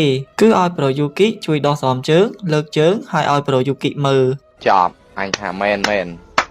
ពេលចេញមកខាងក្រៅវិញពួកគេក៏បានរៀបចំយុទ្ធសាស្ត្រដើម្បីទៅកម្ចាត់ពួកបិសាចមកវងធំហ្នឹងក្រោយពីបានចាត់ចែងការងារអីរួចអស់ហើយប្រតិបត្តិការរបស់ពួកគេក៏បានចាប់ផ្ដើមនៅតាមផ្លូវពួកគេធ្វើដំណើរពោពេញទៅដោយភាពអង់អាចក្លាហាននៅពេលទៅដល់អូនស៊ូស៊ូក៏បានប្រែកាឡាទៅជាធំចាត់ការពួកបិសាចទាំងអស់ហ្នឹងហើយអូនហ៊ីម៉ារីគឺជាអ្នកបាញ់កម្ចាត់ពួកដែលនៅសេសសល់ចំណែកឯអូនខីយូកាជាមួយនឹងប្រូយូគីវិញគឺអត់ទាន់ចូលវាយភ្លាមទេទុកកម្លាំងវាយជាមួយនឹងពួកបិសាចធំភ្លាមនោះដែរអាបិសាចយូនីខនដែលអូនខីយូកាតាមស្វែងរកនឹងក៏បានបង្ហាញខ្លួនតែលើកនេះចម្លែកព្រោះវានៅជាមួយនឹងនារីដែលស្គាល់យូគីមុននេះក៏ប៉ុន្តែអូនខីយូកាអត់ខ្វល់ជាមួយនឹងម្នាក់ស្រីនឹងទេសំខាន់នាងគឺចង់សងសឹកជាមួយនឹងអាបិសាចយូនីខនហ្នឹងពេលក៏លេចទៅមើលអូនស៊ូស៊ូជាមួយនឹងអូនហ៊ីម៉ារីទៅដេកអស់បាត់ហើយវាយឡើងកើតហើយដោយសារតែចិត្តឆេវឆាវអូនខីយូកាជាមួយនឹងប្រូយូគីក៏បានចូលទៅវាយជាមួយនឹងអាបិសាចយូនីខនហ្នឹងទាំងកំរោលនិយាយទៅវាយយកអត់ខ្វល់ហ្មងរហូតតនារីម្នាក់ហ្នឹងនិយាយអីក៏អត់បានដែរក្រោយពីបានប៉ះគ្នាវាយគ្នាចឡើងបានបន្ទុះនារីម្នាក់ហ្នឹងជាមួយនឹងប្រូយូគីហាក់បីដូចជាមានអារម្មណ៍ចម្លែកជាមួយគ្នាសង្ស័យចាស់ប្រូយូគីទេតាមមើលទៅបើប្រូយូគីមានមុនស្នេហ៍ម្លឹងឆ្លៀតឱកាសហ្នឹងអូនខីយូកាក៏បានហកមកកាប់បំបែកដែលធ្វើឲ្យនារីម្នាក់ហ្នឹងត្រូវលវចំដៃដោយហេតុនេះនាងក៏បានដកថយភ្លាមតែម្ដងអត់ហ៊ាននៅយូរទេខ្លាចងាប់ដែរដែលធ្វើឲ្យអូនខីយូកាហ្នឹងខឹងខ្លាំងមែនតើនិយាយទៅពេលហ្នឹងអូនខីយូកាមួម៉ៅឆេវឆាវខ្លាំងមែនតើគង់តែបានប្រូយូគីខាត់ទេកុំអីទៅតាមទៀតរួចហើយពួកគេក៏បានយកអូនហ៊ីម៉ារីនិងអូនស៊ូស៊ូទៅសម្រាប់ព្យាបាលនៅដមស្នាក់នៅវិញបន្ទាប់មកប្រូយូគីក៏បានទៅងាស់សុបមួយឆ្នាំងទុកឲ្យអូនហ៊ីម៉ារីហើយអូនស៊ូស៊ូញ៉ាំឲ្យមានកម្លាំងឡើងវិញអញ្ចឹងណាតែនៅពេលហ្នឹងគាត់ក៏បានគិតទៅដល់នារីកូនកាត់បិសាចវាយគ្នាមុនហ្នឹងព្រោះអីគាត់មានអារម្មណ៍ថាដូចយើងប្រហែលមិនដឹងថាធ្លាប់ស្គាល់គ្នាពីមុនមកឬក៏អត់ទេក៏ពុតតែគិតសុកហ្នឹងក៏មានបានមើលសុបមើលអីទេសុបពុះឡើងហៀពេញហ្នឹងហើយកុំបានអូននេមកប្រាប់តន់កុំអីហ្នឹងផុតលឹកទាំងអស់គ្នាបដ ாய் ក៏លែកមកមើលខាងនារីកូនកាត់បិសាចដ៏ស្រស់ស្អាតរបស់យើងឯនេះវិញឥឡូវហ្នឹងនាងគឺបានមកជួបជាមួយនឹងក្រុមគ្នារបស់នាងវិញហើយឥឡូវយើងមកស្គាល់ឈ្មោះពួកគាត់ឲ្យហើយទៅដោយនារីម្នាក់ហ្នឹងដែរគឺមានឈ្មោះថាអាវបាគឺជាមេគេហើយអូនស្រីដែលចេះលិតលបួសឲ្យជាដូចដើមឡើងវិញហ្នឹងគឺមានឈ្មោះថាកូចំណែកឯអូនម្នាក់ទៀតគឺជាអតីតតារា model គឺមានឈ្មោះថាណាអន និយាយទៅពួកអូនៗទាំង3នាក់ហ្នឹងគឺសិតតែជាមនុស្សកាត់បិសាចទាំងអស់ហើយមានសមត្ថភាពអាចបញ្ជាបិសាចនៅកន្លែងហ្នឹងបានក៏ប៉ុន្តែអ្វីដែលជាចម្ងល់ហ្នឹងគឺថាតើពួកគេកំពុងតែស្វែងរកប្រូយូគីដើម្បីអីក៏លេចមកមើលខាងប្រូយូគីវិញឥឡូវហ្នឹងគាត់កំពុងតែងូតទឹកសម្មាតខ្លួនរហូតទៅចូលដេកនៅពេលហ្នឹងអូនស៊ូស៊ូក៏ស្រាប់តែមកពីក្រោយគាត់ស្រាប់ឡើងកណោគោកជុំហើយជាលឿនម៉េះអូនម្លាញ់អាហ្នឹងចង់មកធ្វើបាបប្រូយូគីទៀតហ្នឹងដល់អញ្ចឹងទៅប្រូយូគីភ័យរត់បះជើងទៅហេបទៅហោពេញហ្នឹងអាពេលកពុតទៅហត់ហ្នឹងមានតែបានមើលអីបើកទ្វារមកខ្ចាច់ម៉ែអើយចំបន្ទប់អូនហ៊ីម៉ារីកំពុងតែផ្លាកាវនៅក្នុងហ្នឹងតែប៉ុណ្ណេះបើមិនងាប់ក៏ពិការដែរចង់និយាយចឹងតែសំណាងល្អវិញភ្លាមនោះក៏ស្រាប់តែមានសមាជិកមកពីក្រុមទី6 2នាក់ Teleport មកដល់ទីនេះហើយអូនស្រីសក់ខ្លីពណ៌លឿងម្នាក់នេះគឺមានឈ្មោះថា Tenka គឺជាប្រពន្ធទី2របស់ admin អត់មានតារាទេណាប្រាប់ឲ្យហើយចំណែកឯអូនចង់សក់ទីតុយនេះគឺមានឈ្មោះថា Yachio គឺជាបងស្រីបកើតរបស់អូន Himari នឹងឯងមិនដឹងថា2នាក់ហ្នឹងមករកអីទេបន្ទាប់មកពួកគេក៏បានមកអង្គុយជុំគ្នាពិភាក្សាគ្នាជាមួយនឹងអូន Kiyuka ព្រោះយើងក៏បានដឹងថាក្រុមគ្នាអូន Tenka មកដល់ទីនេះគឺដើម្បីរួមកម្លាំងគ្នាជាមួយនឹងក្រុមរបស់អូន Kiyuka តាមបញ្ជាថ្នាក់លើពួកអីដូចយើងឃើញស្រាប់ហើយបិសាចឥឡូវខ្លាំងណាស់ពិបាកទប់ទល់ខ្លាំងមែនតើដោយហេតុថាក្រុមរបស់អូន Kiyuka ខ្សោយជាងក្រុមរបស់អូន Tenka អញ្ចឹងអូន Tenka ដូចរៀងព្រួយបារម្ភអញ្ចឹងណាតែអត់បានមើលងាយមើលស្រាលអីទេក៏ប៉ុន្តែដោយចង់ឲ្យអូន Tenka នឹងឈប់មានមន្ទិលសង្ស័យក្នុងចិត្តអូន Kiyuka ក៏បានបបួលក្រុមអូន Tenka ហ្នឹងវាយគ្នាជាមួយនឹងក្រុមរបស់នាងសាកល្បងបដ ாய் ទៅនិយាយទៅមិនប្រកាសថាក្រុមដែលមានកម្រិតតូចជាងហ្នឹងអន់ជាងក្រុមដែលមានកម្រិតខ្ពស់ជាងហ្នឹងរហូតណាមិនអញ្ចឹងអីតសាកគ្នាសិនមិនដឹងថាក្រុម level តូចជាងហ្នឹងវាអាប់ដេតប៉ុណ្ណាបើចូលជាអូន Kiyuka ចង់អញ្ចឹងអីអូន Tenka ក៏ទទួលតាមសំណើទៅហើយពួកគេនឹងប្រកួតគ្នានៅពីអាទិត្យក្រោយមុននឹងចាក់ចេញអូន Tenka ដូចរឿងចាប់អារម្មណ៍តួប្រុសរបស់យើងអាមិនទេដូចឲ្យភ្នែកឲ្យមាត់ឲ្យកដល់ហើយនិយាយទៅតួប្រុសរបស់យើងទាសករមែនតែទាសករមានសំណាងជាងអ្នកមើលទៀតមានស្រីស្រឡាញ់បន្ទាប់ពីអូន Tenka ចេញទៅផុតពួកគេក៏បានអង្គុយញ៉ាំមីស្នាដៃប្រូយូគីជុំគ្នានៅពេលហ្នឹងអូន Himari ក៏បានសុំខ្ចីប្រូយូគីធ្វើជាកាជះរបស់នាងបដសនសិនពីអូន Kiyuka ហើយមូលហេតុហ្នឹងគឺដោយសារតែនាងចង់ឈ្នះការប្រកួតសាកល្បងនៅពេលខាងមុខនឹងខ្លាំងមែនទែនកុំឲ្យបងស្រីរបស់នាងដែលមានឈ្មោះថា Yachio ហ្នឹងមើលងាយនាងតទៅទៀតនិយាយទៅពីអ្នកបងប្អូនគេហ្នឹងអត់ត្រូវគ្នាទេដោយសារតែអូន Himari ដែលជាប្អូនស្រីគេហ្នឹងមានសមត្ថភាពខ្សោយជាងបងស្រីរបស់ខ្លួនពេកអញ្ចឹងហើយក៏ត្រូវបានបងស្រីរបស់នាងហ្នឹងមើលងាយនាងមករហូតរួចអូន Himari ក៏បានសន្យាជាមួយនឹងអូន Kiyuka ថានឹងបំបាក់បងស្រីរបស់ខ្លួនឲ្យចាញ់ម្ដងព្រោះថានាងអត់ដែលវាយឈ្នះបងស្រីរបស់ខ្លួននោះទេបន្ទាប់មកអូន Himari ក៏បានដឹកប្រូយូគីយកទៅ train វឹកហាត់សមត្ថភាពក្នុងការប្រយុទ្ធកម្ចាត់សត្រូវជាមួយគ្នានៅពេលហ្នឹងដែរយើងក៏បានដឹងថាតាមពិតទៅអូន Himari បានលាក់សមត្ថភាពពិសេសរបស់នាងមួយគឺជាការ copy ធម្មពលរបស់អ្នកដទៃយកមកប្រើហើយមូលហេតុដែលនាងជ្រើសរើសយកធម្មពលពិសេសរបស់មេស្រី Kiyuka យកប្រូយូគីមកធ្វើកាជះរបស់នាងហ្នឹងគឺដោយសារតែនាងគិតថាសមត្ថភាពល្បឿនក៏ដូចជាកម្លាំងរបស់ប្រូយូគីហ្នឹងអាចបំបែកធម្មពលរបស់បងស្រីរបស់នាង Yachio បានភ្លាមនោះដែរក៏ស្រាប់តែមានបិសាច 4-10 ក្បាលបង្ហាញខ្លួនចេញមកនៅពេលដែលប្រូយូគីប្រែខ្លួនទៅជាកាជះរបស់អូន Himariយើងឃើញថាល្បឿនរបស់គាត់គឺលឿនជាងមុនទ្វេដងក៏ប៉ុន្តែកម្លាំងរបស់គាត់បែរជាថយចុះទៅវិញដូចនេះមានន័យថាសមត្ថភាពរបស់ប្រូយូគីគឺបត់បែនទៅតាមម្ចាស់ដែលកំពុងតែប្រើប្រាស់គាត់ជាមួយនឹងល្បឿនដ៏លឿនរបស់ប្រូយូគីនេះដែរអូន Himari សប្បាយចិត្តខ្លាំងមែនទែនព្រោះវានឹងក្លាយទៅជាកូនសោដ៏សំខាន់ក្នុងការបំបាក់បងស្រីរបស់នាងនៅពេលខាងមុខក្រោយពីកម្ចាត់បិសាចទាំងអស់ហ្នឹងហើយដល់វគ្គផ្ដំវាន់ឲ្យប្រូយូគីដូចអូន Kiyuka ដែរហើយធម្មតាអាហ្នឹងតែ copy ធម្មពលគេគឺអញ្ចឹងហីនៅពេលហ្នឹងសុកអូន Himari ទៅជាលាន់សពុតឲ្យប្រូយូគីមើលសំខាន់អញ្ចឹងអត់តន់អស់ណានៅឆ្លៀតយកទៅញល់កដាលមុខប្រូយូគីទៀតរោគចិត្តសាហាវចប់អញថាមែនយ៉ាប់ភ្នែកចង់ដឹងគេធ្វើអីខ្លះតែមើលរឿងពេញខ្លួនឯងអត់ដឹងទេបន្ទាប់ពីបានផ្ដំវ័នដល់សែនក៏អូបឲ្យប្រូយូគីស្រស់ស្រូបដោយអាហារពេលព្រឹកហើយពួកគេក៏បានឡើងឡានត្រឡប់មកផ្ទះវិញធម្មតាធ្វើដូចមានរឿងអីកើតឡើងអញ្ចឹងតែមើលទឹកមុខអូន Himari ទៅមិនដឹងខ្មាស់ប្រូយូគីអ្មេចទេកលែកមកខាងបងស្រី Himari ដែលមានឈ្មោះថា Yachio ឯនេះវិញកំឡុងពេលដែលនាងកំពុងតែងូតទឹកហ្នឹងយើងក៏បានដឹងថាធម្មពលពិសេសរបស់នាងគឺពិតជាសាហាវខ្លាំងមែនតើដោយវាគឺជាធម្មពលគ្រប់គ្រងទៅលើពេលវេលានិយាយទៅអាចស្គប់ពេលវេលាក៏បានអាចសារពេលវេលាថយក្រោយក៏បានក៏ប៉ុន្តែមិនមែនបានតាមចិត្តណាគេមាននីតិរបស់គេនៅថ្ងៃបន្ទាប់អូន Himari ជាមួយនឹងប្រូយូគីក៏បានមកវឹកហាត់ជាមួយគ្នាធម្មតាតែថ្ងៃនេះរៀងចម្លែកព្រោះថាអូន Kiyuka បានមកមើលក៏ដូចជាមកលើកទឹកចិត្តអ្នកទាំងពីរ ហើយពីទទួលបានការណែនាំក៏ដូចជាលើកទឹកចិត្តពីអូនគីយូកាហើយពួកគេក៏មានកម្លាំងចិត្តខ្លាំងជាងមុនហើយពួកគេក៏អាចបំបែកបាន skill ថ្មីមួយដោយវាគឺជាស្នៀតប្រមូលធម្មពលលបឿនទាំងប្រមាណដាក់នៅត្រង់ចំណុចជើងទាំងពីរជាមួយនឹង skill នេះដែរវាធ្វើឲ្យ Pro Yuki មានលបឿនលឿនជាងមុនរាប់រយលានដងនិយាយទៅលឿនជាងថ្នោតលបឿនលឿនយើងទៀតក្រោយពីវឹកហាត់ skill មួយនេះជោគជ័យហើយ Pro Yuki អស់អាលីងពីខ្លួនហ្មងណាតែថាគ្រាន់តែអូន Himari ឲ្យរង្វាន់ថ្មីហើយងើបវឹងស្ទុះទៅហាត់ទៀតនិយាយទៅអាប៉ែ Yuki នឹងខូចដែរហ្នឹងណាហើយរង្វាន់លើកហ្នឹងអូន Himari ដោះអាវឲ្យ Pro Yuki មើលបំមិនយូរប៉ុន្មានថ្ងៃប្រកួតគ្នាសាឡបងក៏បានមកដល់អូនថេនកាក៏បាននាំគ្នានាងមកម្នាក់ទៀតមានឈ្មោះថាអូនសាហារ៉ាមុននឹងដល់ម៉ោងប្រកួតអូនសាហារ៉ាក៏បានទៅត្រាំទឹកក្តៅលេងជាមួយនឹងអូនស៊ូស៊ូហើយនឹងអូន Himari ដើម្បីរាប់អានគ្នាសិនអញ្ចឹងណាមុននឹងវាយគ្នាហើយអូនសាហារ៉ានឹងល្មោបគេងខ្លាំងមែនតើសូម្បីតែត្រាំទឹកក្តៅលេងហ្នឹងក៏គេងនៅក្នុងអាងទឹកគេដែរចង់និយាយថាអាឈុតនៅក្នុងអាងទឹកក្តៅហ្នឹងសិតតែប្លង់ល្អហ្មងបើមិនជឿតែមើលរឿងពេញខ្លួនឯងពេលចេញមកវិញ Himari ក៏បានជួបជាមួយនឹងបងស្រីរបស់នាង Yashio ដល់អញ្ចឹងទៅអូន Yashio ក៏បាននិយាយឌឺដងទៀតហើយចិត្តប្រកួតចឹងហើយនៅឆ្លៀតត្រាំទឹកក្តៅលេងទៀតអត់ចេះប្រមាណខ្លួនមែននិយាយទៅ Yashio គឺឌឺដងបងស្រីរបស់ខ្លួនឯងចឹងរហូតតាំងពីតូចដល់ធំដោយសារតែទង្វើនេះហើយទើបធ្វើឲ្យអូន Himari នឹងចេះតែបាក់ស្បាតលែងសូវមានទំនុកចិត្តលើខ្លួនឯងភ្លាមនោះ Pro Yuki ក៏បានមកដល់កាត់សង្វាក់របស់ពួកគេហើយក៏បានប្រាប់ឲ្យពួកគេចេញទៅក្រៅលឿនទៅដល់ម៉ោងប្រកួតហើយនៅពេលដែលអូន Yashio ចេញទៅផុត Pro Yuki ក៏បានលើកទឹកចិត្តអូន Himari ឡើងវិញកុំឲ្យខ្វល់ពីពាក្យសម្ដីគេអីពួកអីជាក់ស្ដែងយើងបានវឹកហាត់ធៀមខ្លួនហើយអស់ហើយហ្នឹងបើថាយើងមិនបានធៀមខ្លួនទេហើយតែងុយទឹកលេងអាហ្នឹងបានខុសបន្ទាប់ពីហ្នឹងពួកគេក៏បានធ្វើដំណើរទៅទីលានប្រកួតយើងឃើញថាអូន Gina ដែលមកពីអង្គភាពទី10ហ្នឹងបានមកធ្វើអាញាកដាលឲ្យពួកគេនាងក៏បាន cast spell ធ្វើរនាំងធ្វើអីចឹងទៅកុំឲ្យពួកបិសាចហ្នឹងចូលមកញ៉ែញ៉ៃបន្ទាប់ពីរៀបចំអីហើយអស់ហើយអូន Gina ក៏បានប្រកាសគូដែលត្រូវប្រកួតគ្នាដោយគូទី1គឺជាគូរបស់អូន Himari ជាមួយនឹងអូន Yashio ហើយគូទី2វិញគឺជាគូរបស់អូនស៊ូស៊ូជាមួយនឹងអូនសាហារ៉ាចំណែកគូចុងក្រោយគឺជាគូអូនមេមេរបស់យើងនឹងឯងគឺអូន Kyoka ជាមួយនឹងអូន Tenka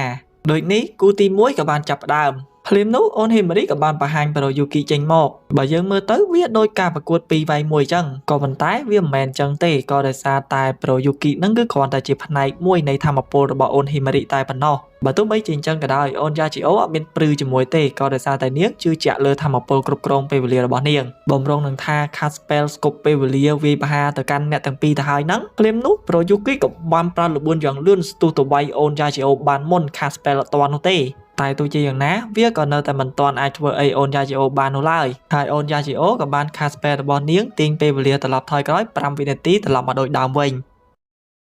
នៅពេលហ្នឹងអូន Himari ក៏ចាប់អារម្មណ៍ឃើញថាបងស្រីរបស់ខ្លួនបានប្រើធម្មពលទាញពេលវេលាត្រឡប់ថយក្រោយព្រោះអីឲ្យតែពេលដែលអូន Yashio នឹងប្រើធម្មពលរបស់នាងហើយដឹងតែមានអាការៈរៀងហត់ដោយហេតុនេះអូន Himari ក៏បានផ្លាស់ប្ដូរយុទ្ធសាស្ត្រដោយនាងបានឲ្យ Pro Yuki នឹងប្រើល្បឿនរបស់គាត់រត់ទៅមកដើម្បីវាឆោតជៀសវាងកុំឲ្យអូន Yashio នឹងប្រើ spell បញ្ឈប់ពេលវេលា5វិនាទីទៅបាញ់ត្រូវពួកគេយើងឃើញថាយុទ្ធសាស្ត្រមួយនេះគឺពិតជាបានផលមែននៅពេលដែលអូន Yashio ស្គប់ពេលវេលា5វិនាទីប៉ុចណោះពួកគេនៅចង្អាយណានៃអញ្ចឹងធ្វើឲ្យអូន Yashio នឹងពិបាកកំណត់គោលដៅបាញ់ត្រូវពួកគេខ្លាំងមែនតើដោយឃើញថាវិធីសាស្ត្រមួយនេះដូចយ៉ាងបានផលអ្នកទាំងពីរក៏បានបន្តបញ្ឆោតចុះបញ្ឆោតឡើងដើម្បីធ្វើឲ្យអូន Yashio នឹងឆាប់អស់ធម្មពលតែថាអូន Yashio មិនស៊ីបាយដាក់ត្រឡោកណាគេចេះដែរដោយនាងអត់ចេះតែប្រើធម្មពលរបស់នាងប្រទេសប្រាសទេហើយក៏ដេញបាញ់ពីរអ្នកនឹងប្រេបរោធម្មតាលេងសិនឆ្លៀតឱកាសនៅពេលដែលពីរអ្នកនឹងភ្លេចខ្លួនអូន Yashio ក៏បានប្រើ ultimate របស់នាងបញ្ឈប់ពេលវេលាវិញម្ដងដោយលើកនេះគឺបញ្ឈប់បានរហូតដល់ទៅ10វិនាទីឯណោះគឺច្រើនជាងមុន5វិនាទីនៅក្នុងរយៈពេល10វិនាទីនោះអូន Yashio ក៏អាចចូលទៅចិត្តគោលដៅបានរួចក៏បានបាញ់អ្នកទាំងពីរត្រូវលបួសទាំងពីរអ្នកតែម្ដងនៅពេលដែលឃើញប្អូនស្រីរបស់ខ្លួនក៏ដូចជា Pro Yuki ត្រូវលបួសដេកដួលអញ្ចឹងអូន Yashio ក៏ចាប់ផ្ដើមមាននួតទៀតហើយក៏បាននិយាយឌឺដងទៅកាន់អ្នកទាំងពីរតែធៀបពិតអូន Yashio នឹងក៏រៀងអស់កម្លាំងច្រើនដែរដោយសារតែប្រើ ultimate ហើយរៀបនឹងថាអូន Himari សុំចោះចាញ់បងស្រីទៅហើយហ្នឹងតែថា Pro Yuki គឺបានកត់សម្គាល់ដឹងថាអូន Yashio ហ្នឹងគឺចិត្តអស់កម្លាំងហើយរួចគាត់ក៏បានលើកទឹកចិត្តឲ្យអូន Himari ហ្នឹងងើបឡើងបន្តិចទៀតតស៊ូបន្តទៀតកុំទាន់អាបាក់ទឹកចិត្តនិយាយទៅគឺត្រូវជឿជាក់លើខ្លួនឯងក៏ដូចជាការផឹងប្រែងវឹកហាត់របស់យើងកន្លងមកព្រោះអីជោគវាសនារបស់យើងមិនស្ថិតលើមាត់អ្នកដទៃទេទោះបីគេចង់ថាយើងអន់មិនក៏អន់ទៅសំខាន់គឺយើងត្រូវតែខិតខំផឹងប្រែងឲ្យអស់ពីសមត្ថភាពបំរុងថាដើរមកចាត់ការប្អូនស្រីប្រហើយយកជ័យជំនះទៅហើយហ្នឹងភ្លាមនោះអូន Himari ក៏អាចងើបឡើងវិញបាន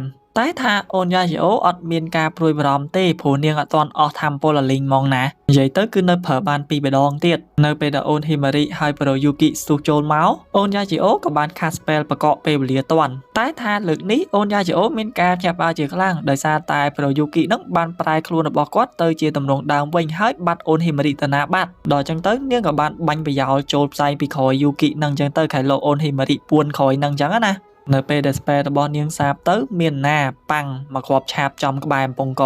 លេងតអូនហ៊ីម៉ារីប្រើល្បិចចេញតាមប្រឡោះក្រោមសោះគ្រប់គ្នាមានការញាប់អាវជាខ្លាំងមិននឹកស្មានថាអូនហ៊ីម៉ារីប្រើផ្សែងដែលចេញពីការបដូរទម្រង់របស់ប្រូយូគីនឹងធ្វើស៊ីអូនយ៉ាជីអូបែបនេះនោះឡើយហើយមកគ្រាប់នឹងដែរអូនហ៊ីម៉ារីក៏អាចយកឈ្នះបងស្រីរបស់ខ្លួនជាលើកដំបូងបានសម្រេចអញ្ចឹងនៅក្នុងការប្រកួតមួយគូនេះគឺគេបង្រៀនឲ្យយើងកុំឲ្យមានអំនួតកាលណាតែយើងអំនួតគឺធ្វើឲ្យយើងភ្លេចខ្លួនហើយចាញ់អញ្ចឹងបន្ទាប់មកអូនហ្គីណាដែលជាអាញាការាហ្នឹងក៏បានខាត់ spell ព្យាបាលរបួសឲ្យពួកគេឲ្យជាដោយដើមឡើងវិញចំណែកឯអូនយ៉ាជីអូវិញនាងក៏ចាប់ផ្ដើមទទួលស្គាល់ហើយថាប្អូនស្រីរបស់ខ្លួនមិនមែនអន់ដោយដែលនាងគិតនោះទេរួចនាងក៏បានបបួលប្អូនស្រីហ៊ីម៉ារីត្រឡប់ទៅផ្ទះវិញជាមួយគ្នាក៏ប៉ុន្តែអូនហ៊ីម៉ារីអត់ដែលគិតចង់ទៅផ្ទះវិញផងព្រោះអីជំរុំទី7របស់នាងហ្នឹងគឺជាផ្ទះដែលផ្ដល់ភាពកក់ក្ដៅឲ្យនាងស្រាប់បាយអត់ដូចអ្នកផ្ទះក្រុមគ្រួសាររបស់នាងទេគឺតែងតែមើងងាយនាងកន្លងមកជាពិសេសគឺអាចារ្យយ៉ាជីអូហ្នឹងឯងមើងងាយគេរហូតឡើងគ្នាលែងចង់ទៅផ្ទះអញ្ចឹងបានសំមុខដល់អញ្ចឹងទៅអូនយ៉ាជីអូមានការគាំងជាខ្លាំងអាគ្នាខំសុំត្រូវរើគ្នាវិញធម្មតាហ្នឹងនៅមិនព្រមទៀតបន្ទាប់មកអូនហ៊ីម៉ារីក៏បាននាំប្រូយូគីទៅសម្រាកទៅញ៉ាំទឹកញ៉ាំអីចឹងទៅតែមានណាអាពេលហ្នឹងរាងកាយរបស់អូនហ៊ីម៉ារីក៏ចាប់ផ្ដើមភ្ញូចព្រោះទៅផ្ដំវាន់ឲ្យប្រូយូគីអូលេងតោផឹកទឹកចុះផឹកទឹកឡើងនាំគ្នាទៅចឹងអាណាឆ្កុយអើយយ៉ាប់រឿងនេះរកចិត្តសាហាវសំខាន់អូនហ៊ីម៉ារីទៅបញ្ចុកទឹកឲ្យប្រូយូគីផឹកមាត់ទល់មាត់ទៀតអញអើយអាយ៉ាធំងាប់ហើយវាពិបាកមើលហ្មងនិយាយចាំទៅចំណែកឯខាងអូនយ៉ាជីអូវិញអូនថេនកាក៏បានមកណែនាំយ៉ាជីអូចឹងទៅថាចាញ់ក៏ចាញ់ទៅធ្វើមិនទេតែលើកក្រោយកុំឲ្យមើងងាយគូសត្រូវចឹងទៀតណាមួយចាញ់ចឹងក៏ល្អដែរកុំឲ្យក្រាស់របស់នាងប្រូយូគីរបស់យើងនឹងឈឺខ្លួនខ្លាំងចឹងហ្នឹងនាងអាណិតណានិយាយទៅអូនថេនកាហ្នឹងគឺលួចចាប់អារម្មណ៍ប្រូយូគីមែនតើណាគ្នាយើងមិនលេងសើចទេណាចំណែកឯអូនស៊ូស៊ូរបស់យើងវិញនាងក៏បានដើរចូលមកខាងក្នុងដើម្បីត្រៀមខ្លួនប្រកួតគូបន្ទាប់អីចឹងណាចៃដនអីនាងចូលមកក៏បានឃើញណែអូនហ៊ីម៉ារីនឹងកំពុងតែផ្ដំវាន់ឲ្យប្រូយូគីដល់ចឹងទៅអូនស៊ូស៊ូក៏បានគិតក្នុងចិត្តថាចង់យកប្រូយូគីនឹងធ្វើជាកាជះដើម្បីអាំងបានផ្ដំវាន់ឲ្យប្រូយូគីដែរនៅឯខាងក្រៅវិញអូនសាហារ៉ាកំពុងតែយឺតសរសៃយឺតសរសងកម្ដៅសាច់ដុំដើម្បីត្រៀមជួបអូនស៊ូស៊ូចឹងណាចឹងហើយនៅឆ្លៀតដេកបានទៀតសុំសារអូនសាហារ៉ានឹងហ្មងនិយាយមែនស្របពេលជាមួយគ្នានឹងដែរយើងក៏បានឃើញមានពួកមួយក្រុមទៀតមិនដឹងមកពីបែកខាងណាទេកំពុងតែតាមខ្លោមមើលសកម្មភាពរបស់ពួកគេមិនយូរប៉ុន្មានអូនស៊ូស៊ូក៏បានត្រឡប់មកវិញហើយការប្រកួតរបស់អ្នកទាំងពីរក៏បានចាប់ផ្ដើម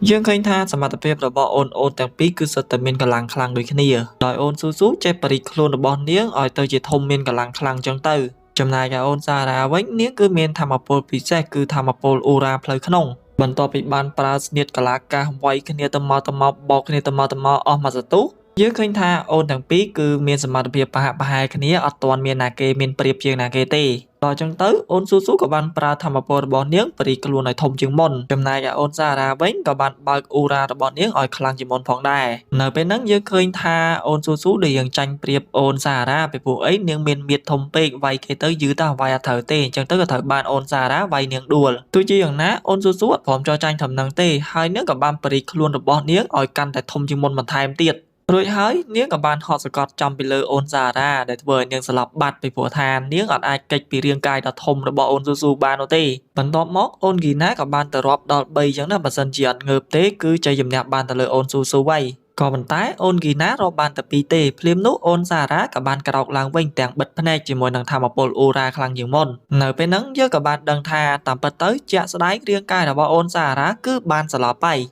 តែអ្វីដែលអាចបញ្ជាឲ្យរាងកាយរបស់នាងក្រោកឡើងបានហ្នឹងគឺដោយសារតែធម្មពលពិសេសគឺជាធម្មពលផ្លូវក្នុងរបស់នាងនឹងឯងដូចយើងដឹងស្រាប់ហើយអូនសារ៉ាគឺចូលចិត្តដេកខ្លាំងមែនតើដូចនេះអាការដេកលក់ឬក៏ស្លាប់អីអស់ហ្នឹងគឺជាការដែលអាចធ្វើឲ្យនាងប្រើប្រាស់ធម្មពលរបស់នាងដល់ចំណុចកំពូលបានចង់និយាយថាមុនហ្នឹងអូនស៊ូស៊ូអត់ដឹងបើដឹងអញ្ចឹងចាប់ក្លេអូនសារ៉ាហ្នឹងឲ្យសុំចោះចាញ់វិញហើយអត់វាយឲ្យស្លាប់ចឹងទេតែឥឡូវមានអីអូនសារ៉ាដាក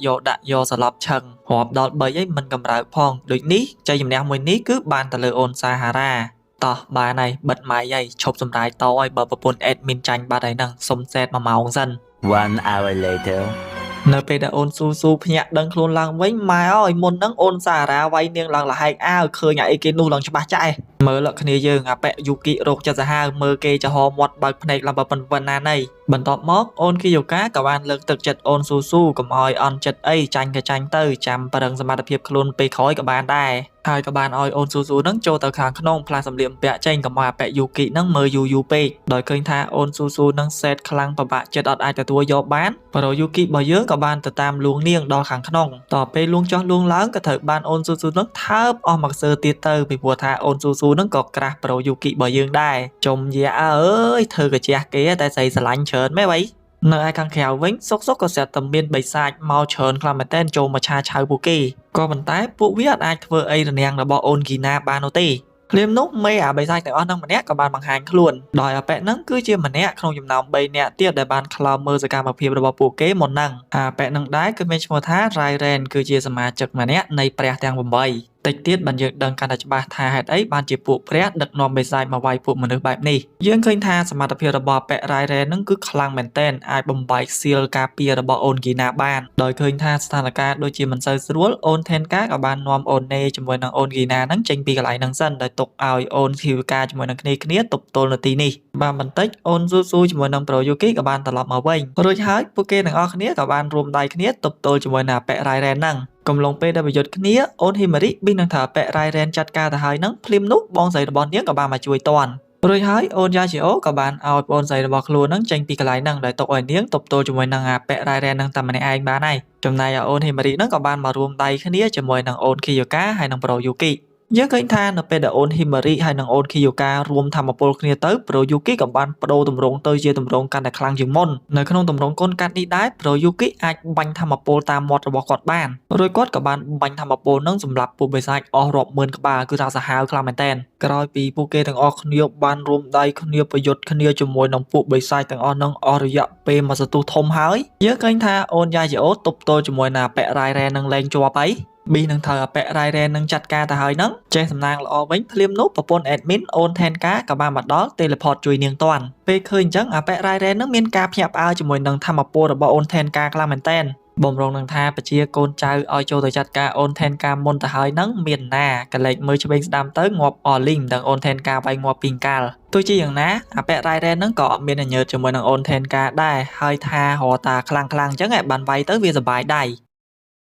កលែកតមើលអូនដតីទៀតពួកគេក៏បានចាត់ការពណ៌បិសាចអាចកអចាមទៅនៅសេសល់ដាក់ម្នាក់ម្ដាយម្នាក់ជើងងាប់អស់លីងឥឡូវនេះគឺនៅសល់តែប៉ែ Rairen នឹងមួយទេគឺត្រូវវាយគ្នាមួយស្មើជាមួយនឹងអូនថេនកាដោយមិនចាំយូរអាប៉ែ Rairen នឹងក៏បានបាញ់ធម្មពលផ្ទះទៅកាន់អូនថេនកាប៉ាំងក៏ប៉ុន្តែដូចយើងដឹងស្រាប់ហើយធម្មពលរបស់អូនថេនកាគឺ teleport ចឹងហើយនាងក៏បាន counter teleport ទៅក្បែរអាប៉ែ Rairen នឹងវិញហើយប៊ីសទាត់ត្រូវវាមួយជើងទៀតដល់ចឹងទៅអាប៉ែ Rairen នឹងរៀងអន់ច្រឡើមទៀតណានៅពេលដែលប៉ែ Rairen នឹងវាយខុស plot ស្នៀតអូនថេនកាក៏បានប្រើធម្មពលរបស់នាងបង្កើតទៅជាប្លេកហូរតូចមួយបឺតអាប៉ែ Rairen នឹងត្រូវរបួសចំដៃដល់ចឹងទៅអាប៉ែ Rairen នឹងខឹងខ្លាំងមែនទែនរួចវាក៏បានបង្កើនធម្មពលរបស់វាខ្លាំងថែមមួយកម្រិតទៀតបាញ់សំដៅទៅកាន់អូនថេនកាទោះជាយ៉ាងណាធម្មពលរបស់វានៅតែអត់អាចធ្វើអីអូនថេនកាបានដដែលបន្ទាប់មកអូនថេនកាក៏បានប្រើ super របស់នាងបង្កើតទៅជា Black Hole ដ៏ធំមួយបឺតអាប៉ែ Rairen នឹងបាត់ស្មៅបាត់ឆឹង Oh my god ប្រពន្ធ admin គឺពិតជាអស្ចារ្យមែនក្រោយពីចាត់ការអាប៉ែ Rairen នឹងហើយពួកគេក៏បានត្រឡប់ទៅជំរុំវិញដើម្បីវិភាសាគ្នាដោយពួកគេបានដាក់ការសង្ស័យថាអាប៉ែ Rairen នឹងប្រហែលជាក្រុមគ្នារបស់អូនអាវបាហើយទោះជាយ៉ាងណាវាគ្រាន់តែជាការសន្និដ្ឋានតែប៉ុណ្ណោះហើយការពិតយើងមិនទាន់ដឹងថាវាមិននោះទេនៅពេលហ្នឹងអូនហ៊ីម៉ារីក៏បានអរគុណបងស្រីរបស់ខ្លួនយ៉ាជីអូដែរដែលបានជួយនាងមុនហ្នឹងដល់ចឹងទៅអូនយ៉ាជីអូក៏គិតថាប្អូនស្រីរបស់ខ្លួននឹងប្រហែលជាឈប់ខឹងហើយក៏ប្រមូលនាងទៅផ្ទះជាមួយគ្នាម្ដងទៀតតែមានណាអូនហ៊ីម៉ារីបដិសេធតដែរកៀងជាលើកទី2ចំណែកអូនថេនកាជាមួយនឹងអូនគីយ៉ូកាក៏បានស្រស់ស្រួលសម្រេចថាការប្រកួតរបស់ពួកគេនឹងគឺស្មើគ្នាអញ្ចឹងចាប់ពីពេលនេះតទៅពួកគេអាចធ្វើការជាមួយគ្នាពឹងពាក់គ្នាបានដោយមិនមានការសង្ស័យថាណាគេខ្លាំងណាគេអន់តទៅទៀតហើយមុននឹងចាក់ចេញអូនថេនកាក៏បានឲ្យភ្នែកប្រូយូគីទៀតហើយអើយទៅចេះតែមានហ្មងអូនឯងអត់មានឃើញប្តីនៅមុខទេអីបន្ទាប់ពីហ្នឹងក៏ដល់វគ្គពិសេសអូនហ៊ីម៉ារីហើយអូនគីយ៉ូកាឲ្យ1ប្រូយូគីបដ ហើយ ហើយវ៉ាន់លើកនេះរៀងធំដែរគឺអូនហ៊ីម៉ារីជាមួយនឹងអូន Kiyuka ហ្នឹងចូលទៅក្នុងអាងទឹកក្តៅងូតទឹកឲ្យ Pro Yuki ទាំងពីរនាក់តែម្ដង Chọp anh thả men men បើចង់ដឹងឈុតនឹងមានរឿងអីកើតឡើងខ្លះចូលទៅមើលរឿងពេញខ្លួនឯងទៅ admin អត់ដឹងទេនៅថ្ងៃបន្ទាប់អូន Kiyuka ក៏បាននាំគ្នាទៅទស្សនកិច្ចនៅប្រទេសរបស់អូន Tenka វិញនៅពេលទៅដល់អូន Tenka សប្បាយចិត្តខ្លាំងមែនទែនព្រោះបានក្រាស់មកលេងដល់ទាំងរួចហើយអូន Tenka ជាមួយនឹងអូន Kiyuka ក៏បានចូលប្រជុំជាមួយគ្នាដោយទុកឲ្យ Pro Yuki ជួយសម្អាតជួយរៀបចំកន្លែងនេះផងព្រោះអីអ្នកបម្រើរបស់អូន Tenka អត់នៅទេថ្ងៃហ្នឹងចំណែកអូន Himari វិញអូន Kiyuka ក៏បានប្រាប់ឲ្យនាងដើរមើលគេដើរស្គាល់អ្នកនៅក្នុងជំរំទី6នេះហើយទៅព្រោះថាថ្ងៃខាងមុខទៅនាងនឹងមានតំណែងការងារជាមួយនឹងពួកគេច្រើនយើងឃើញថា Pro Yuki ក៏បានដើរមើលនេះមើលនោះរៀបនេះរៀបនោះសម្អាតនេះសម្អាតនោះពេញកន្លែងហ្នឹងចឹងទៅហើយរឿងដែលធ្វើឲ្យយើងអស់សំណើចនៅកន្លែងហ្នឹងគឺថានីនៅក្នុងជំរំរបស់អូន Tenka ហ្នឹងគឺច្រើនជាងនីនៅក្នុងជំរំរបស់អូន Kiyuka ទៀតអើយដឹងមិនអីទេគ្រាន់តែ Pro Yuki យើងឃើញហើយឡើងគាំងហ្មងណាកលែកមកមើលអូនស៊ូរបស់យើងអានេះវិញថ្ងៃហ្នឹងគេឲ្យនាងចាំប្រទាយម្នាក់ឯងដល់អញ្ចឹងទៅនាងមានការនឹករលឹកទៅដល់ Pro Yuki ខ្លាំងមែនតែននៅសុកទៅថើបគេហើយមិននឹកគេអីណាយ៉ាប់ហ្មងកូនស្រីបកមកខាង Pro Yuki វិញនៅពេលដែលគាត់សម្អាតចុះសម្អាតឡើងហ្នឹងគាត់ក៏បានចូលទៅក្នុងបន្ទប់អូន Yashio ដោយចៃដន្យរួចក៏បានឃើញថាមានបិទរូបអូនស្រីរបស់នាង Himari ឡើងពេញហ្នឹងតែម្ដងតាមពិតទៅអូន Yashio ហ្នឹងគឺស្រឡាញ់ប្អូនស្រីរបស់ខ្លួនណាហើយមូលហេតុកន្លងមកដែលនាងចេះតែឌឺដងផ្អាប់មើងងាយប្អូនស្រីរបស់ខ្លួនហ្នឹងគឺគ្រាន់តែចង់ឲ្យប្អូនស្រីរបស់ខ្លួនខ្លាំងជាងមុនប្រកែកជាងមុនតែប៉ុណ្្នឹងឯងពេលចូលមកខាងក្រោមវិញ Pro Yuki ក៏បានឃើញអូនSaraស្លៀកប៊ីកានីដេកសមុខខុលដល់អញ្ចឹងទៅគាត់ក៏បានយកភួយទៅគ្របឲ្យព្រោះថាវាអាក្រក់ភ្នែកមើលពេកតែមានណាអូនSaraក៏បានដេកមើលចាប់អោប Pro Yuki ឡើងស្អិតចង់និយាយថាដល់កន្លែងហូបចិត្តទេហើយតែមើលពេញខ្លួនឯងហ៎ពេលភ្ញាក់ពីគេងវិញអូនSaraហើយ Pro Yuki ក៏បានដើរចេញទៅក្រៅនិយាយលេងមួយគ្នារួចពួកគេក៏បានជួបជាមួយនឹងអូន Himari កំពុងរងចាំនិយាយជាមួយនឹងបងស្រីរបស់ខ្លួនយើងឃើញថាអូន Yashio ហ្នឹងគឺខិតខំប្រឹងប្រែងវឹកហាត់កម្លាំងសាច់ដុំរបស់នាងខ្លាំងមែនតែនជារៀងរាល់ថ្ងៃអត់ដែលចោលមួយថ្ងៃណាទេនិយាយទៅនៅក្នុងជំរំទី6នេះអូន Yashio ហ្នឹងឯងគឺជាគំរូល្អសម្រាប់មនុស្សគ្រប់គ្នាយើងកាត់មកមើលខាងសមាជិកដទៃទៀតនៃក្រុមព្រះទាំង8អានេះវិញនៅពេលហ្នឹងយើងឃើញថាអបិរ៉ៃរ៉ែហ្នឹងគឺអត់ទាន់ងាប់នោះទេហើយអ្នកដែលបានលួចជួយអបិរ៉ៃរ៉ែហ្នឹងគឺជាអូនស៊ីកូគូមិនមែនស៊ីស្លកកោទេណាប្រាប់ហើយចំណែកឯស្រីស្អាតដែលជាគ្នារបស់ពួកគេម្នាក់ទៀតហ្នឹងគឺមានឈ្មោះថាអូនជូរីយូនិយាយទៅនៅពេលនេះពួកព្រះទាំង8ហ្នឹងអត់ទាន់អាចធ្វើអីអូនដែលជាក្រុមអ្នកកម្ចាត់បិសាចរបស់យើងបាននោះទេដោយសារតែឥឡូវហ្នឹងក្រុមរបស់ពួកគេគឺមានតែ3នាក់នៅខ្វះ5នាក់ទៀតបានកុំ8ដូចនេះពួកគេបានត្រឹមតែខ្លំមើលក៏ដូចជាវាយប្រហារទិញទួចដើម្បីតេស្តសមត្ថភាពមើលថាពួកមនុស្សហ្នឹងវាខ្លាំងដល់កម្រិតណាហើយបើសិនជាពួកគេប្រមូលគ្នាគ្រប់8នាក់ពេលណានោះពួកមនុស្សមិនមែនជាដៃគូរបស់ពួកគេឡើយចំណែកឯនៅខាងអូន Tenka ជាមួយនឹងអូន Kiyuka វិញអ្នកទាំងពីរបានពិភាក្សាគ្នាជាច្រើនពាក់ព័ន្ធជាមួយនឹងពួកអំបូរមនុស្សកាត់បិសាចដែលពួកគេបានឃើញនិយាយទៅមួយរយៈហ្នឹងអត់ដឹងមិនទេនៅសុកក៏ស្រាប់តែលេចវត្តមានរបស់ពួកហ្នឹងឡើងដោយហេតុនេះអ្នកទាំងពីរក៏បានចាត់វិធានការស៊ើបអង្កេតទៅលើរឿងហ្នឹងបន្ថែមទៀតថាវាមានរឿងអីកើតឡើងឲ្យប្រកាសក្រោយពីពិភាក្សាគ្នារួចអូន Tenka គឺនៅសល់រឿងសំខាន់មួយទៀតចង់និយាយជាមួយនឹងអូន Kiyukaគឺថានាងគឺចង់សុំ Pro Yuki ពីអូន Kiyuka ហ្នឹងឲ្យមកនៅជាមួយនាងវិញយេដល់ថ្នាក់ហ្នឹងលោកពេលលឺអញ្ចឹងអូន Kiyuka ឡើងគាំងហ្មងហើយមិនទៅជាអញ្ចឹងវិញនេះ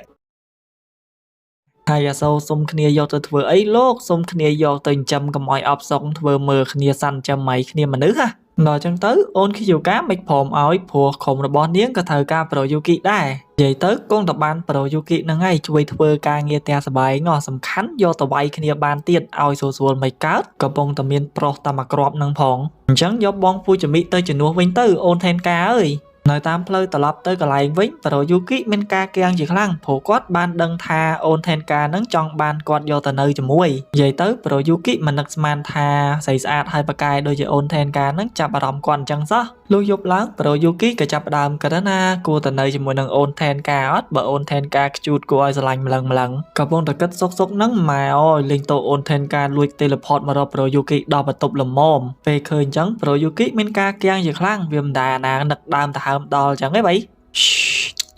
កុំមាត់លឺពេកបងចាំអូនឲ្យលុយរួចហើយអូន Tenka ក៏បានចាប់ Pro Yuki ណែ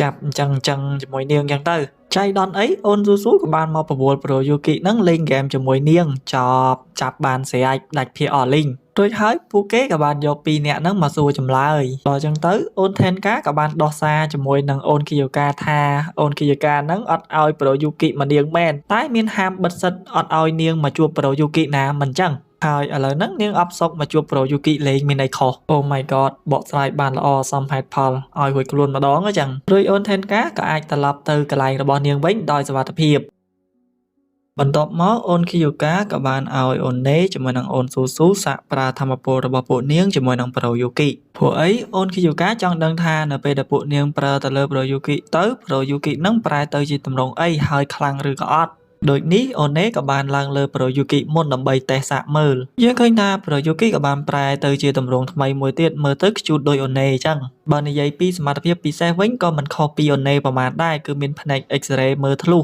និយាយទៅគឺមើលធ្លុះទាំងអាវក្នុងអូនរបស់យើងទៀតឃើញហើយឡើងចង់ដាច់ផ្ងាជាមួយនឹងសមត្ថភាពក៏ដូចជាទម្រង់របស់ប្រូយូគីមួយនេះអូនគីយ៉ូកាគិតថាវាមិនសូវខ្លាំងប្រហែលទេតែក៏វាមានប្រយោជន៍ដែរទុកមើលទីតាំងលាក់ខ្លួនរបស់សត្រូវក្រោយពីតេស្តប្រូយូគីហើយអូនណេក៏បានថើបប្រូយូគីមកសើជារង្វាន់បន្ទាប់មកក៏ដល់វេនអូនស៊ូស៊ូសាក់តែម្ដងមុននឹងឡើងលើខ្នងប្រូយូគីហ្នឹងអូនស៊ូស៊ូក៏បានគិតថាបើសិនបើជានាងតេស្តសមត្ថភាពនៅលើប្រូយូគីជោគជ័យហើយដឹងតែបានអីមួយប្រូយូគីអីតែមានណាពេលផែកាឡាចេញមកអត់ត្រូវចិត្តអូនគីយ៉ូកានោះទេព្រោះអីតម្រងមួយនេះវាបានតែតាន់ហ្នឹងហើយកម្លាំងខ្លាំងតែប៉ុណ្ណឹងតែបើយកទៅវាយគេវិញគឺយឺតវាយគេមិនត្រូវទេនិយាយទៅតម្រងមួយនេះបើសិនជាយកទៅធ្វើតែងប្រហែលជាល្អអញ្ចឹងមានន័យថាការធ្វើតេស្តរបស់អូនស៊ូស៊ូគឺបរាជ័យហើយអត់បានអីជាមួយនឹងប្រូយូគីបដ ாய் សែតហ្មងណាបន្តិចក្រោយមកក៏ដល់ម៉ោងអូនណេទៅរៀនហើយប្រូយូគីក៏បានសុំខ្លួនជូននាងទៅមួយថ្ងៃនៅតាមផ្លូវប្រូយូគីក៏បានដឹងថាមូលហេតុដែលអូនណេចូលរួមក្រុមអ្នកកម្ចាត់បិសាចទាំងខ្លួន3ក្មេងបែបនេះគឺដោយសារតែនាងនឹងបានបាត់បង់គ្រួសាររបស់នាងនៅក្នុងច្រកទ្វារបិសាចនិយាយទៅវាមិនខុសពីប្រូយូគីប្រហែលទេដែលបាត់បង់បងស្រីរបស់ខ្លួនចឹងដែរទោះជាយ៉ាងណាអូនណេជាមួយនឹងប្រូយូគីអត់ដែលបាក់ទឹកចិត្តនោះទេហើយតែងតែគិតថាមនុស្សជាទីស្រឡាញ់របស់ខ្លួនអាចនឹងមានជីវិតចំណែកឯនៅខាងអូនថេនកាជាមួយនឹងអូនគីយ៉ូកាវិញឥឡូវហ្នឹងពួកគេក៏បានមកញ៉ាំសាច់អាំងលេងជាមួយគ្នានៅពេលហ្នឹងអូនថេនកាក៏បានប្រាប់ដំណឹងខ្លះៗដែលនាងទទួលបានពីថ្នាក់លើនិយាយទៅពួកថ្នាក់លើហ្នឹងអត់ទាន់ចង់ឲ្យពួកគេធ្វើអីពួកមនុស្សកាត់បិសាចហ្នឹងទេដោយសារតែខាង Supreme Commander របស់យើងហ្នឹងគឺចង់ជួបចរចាជាមួយនឹងពួកទាំងអស់ហ្នឹងដើម្បីសិក្សាស្វែងយល់ពីអាកំបាំងបន្ថែមទៀតនៅក្នុងច្រកបិសាចបើទោះបីជាការធ្វើបែបនេះមានហានិភ័យទៅដល់ក្រុមអ្នកកម្ចាត់បិសាចក៏ដោយក៏ប៉ុន្តែអូនថេនកាជាមួយនឹងអូនគីយ៉ូកាហ្នឹងគ្មានក្តីព្រួយបារម្ភទេហើយមូលហេតុហ្នឹងគឺដោយសារតែក្រុមរបស់ពួកគេទាំងពីរក្រុមទី6ទី7ហ្នឹងគឺបានចងសម្ព័ន្ធភាពជាមួយគ្នាដូចជិះទូកតែមួយឯហ្នឹងជាពិសេសក្រុមអូនទាំងពីររបស់យើងគឺសម្បូរទៅដោយអ្នកដែលមានសមត្ថភាពក៏ដូចជាទេពកោសល្យខ្លាំង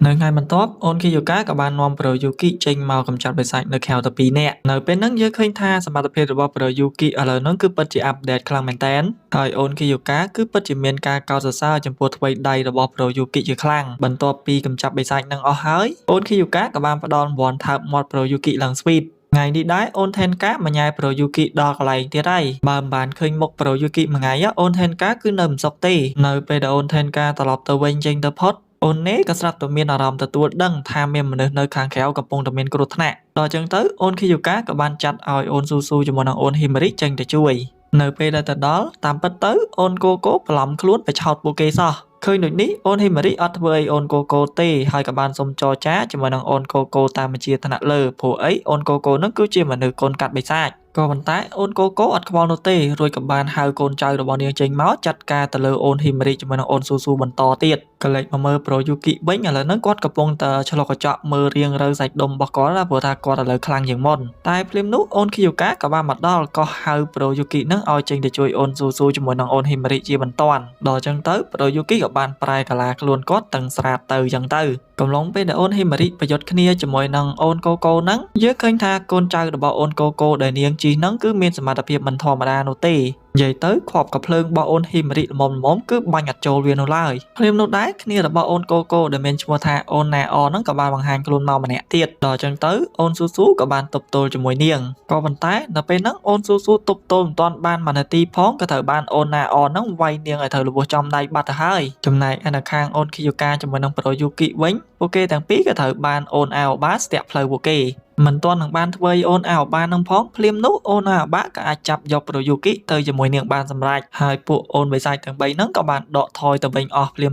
ក្នុងស្ថានភាពបែបនេះអូនខីយូកាឆ្ងល់ខ្លាំងមែនទែនថាក្រុមគ្រីគ្នារបស់អូនអាវបាហ្នឹងចាប់ប្រូយូគីយកទៅធ្វើអីកលែកមកខាងប្រូយូគីវិញឥឡូវហ្នឹងគាត់បានមកដល់កន្លែងរបស់អូនអាវបាហើយសំខាន់គាត់ឆ្ងល់ខ្លាំងមែនទែនមិនបានជាអូនកូកូហ្នឹងលិតលបួសគាត់ធ្វើអីកន្លែងហ្នឹងអូនកូកូមិនលិតធម្មតាឯគ្នាយើងលិតឡើងស៊ីអារម្មណ៍អើយព្រឺសម្បូរឡារោគចិត្តសាហាវនិយាយទៅគ្នាកំពុងតែអត់ក្អៅទៀតមកលិតអញ្ចឹងអីមិនដឹងគ្នាទប់ជាប់អត់ទេបានបន្តិចអូនអាបាក៏បានមកដល់ចាប់អូនកូកូចេញវាថាវាអាក្រក់មើលពេកតែនាងក៏បានអរគុណអូនកូកូផងដែរដែលបានជួយលុតលបួសប្រូយូគីហ្នឹងឲ្យជាដោយឃើញថាក្រុមគ្នាអូនអាបានឹងអត់ធ្វើអីចឹងប្រូយូគីឆ្ងល់ខ្លាំងមែនតើថាពួកគេចាប់គាត់មកធ្វើអីរួចហើយយើងក៏បានដឹងថាតាមពិតទៅអូនអាបាហ្នឹងគឺជាបងស្រីបង្កើតរបស់ប្រូយូគីដែលបានបាត់ទៅនឹងសោះនៅពេលដែលដឹងថាបងស្រីរបស់ខ្លួននៅមានជីវិតឈរចំពោះមុខខ្លួនបែបនេះប្រូយូគីមានសេចក្តីរំភើបជាខ្លាំងរហូតដល់ស្រក់ទឹកភ្នែករួចហើយអូនអាបាក៏បានឲ្យប្រូយូគីនឹងស្លៀកពាក់ឲ្យស្រួលចាំនាងបញ្យល់ប្រាប់រឿងរ៉ាវមូលហេតុគ្រប់យ៉ាងទៅកាន់ប្រូយូគីឲ្យបានដឹង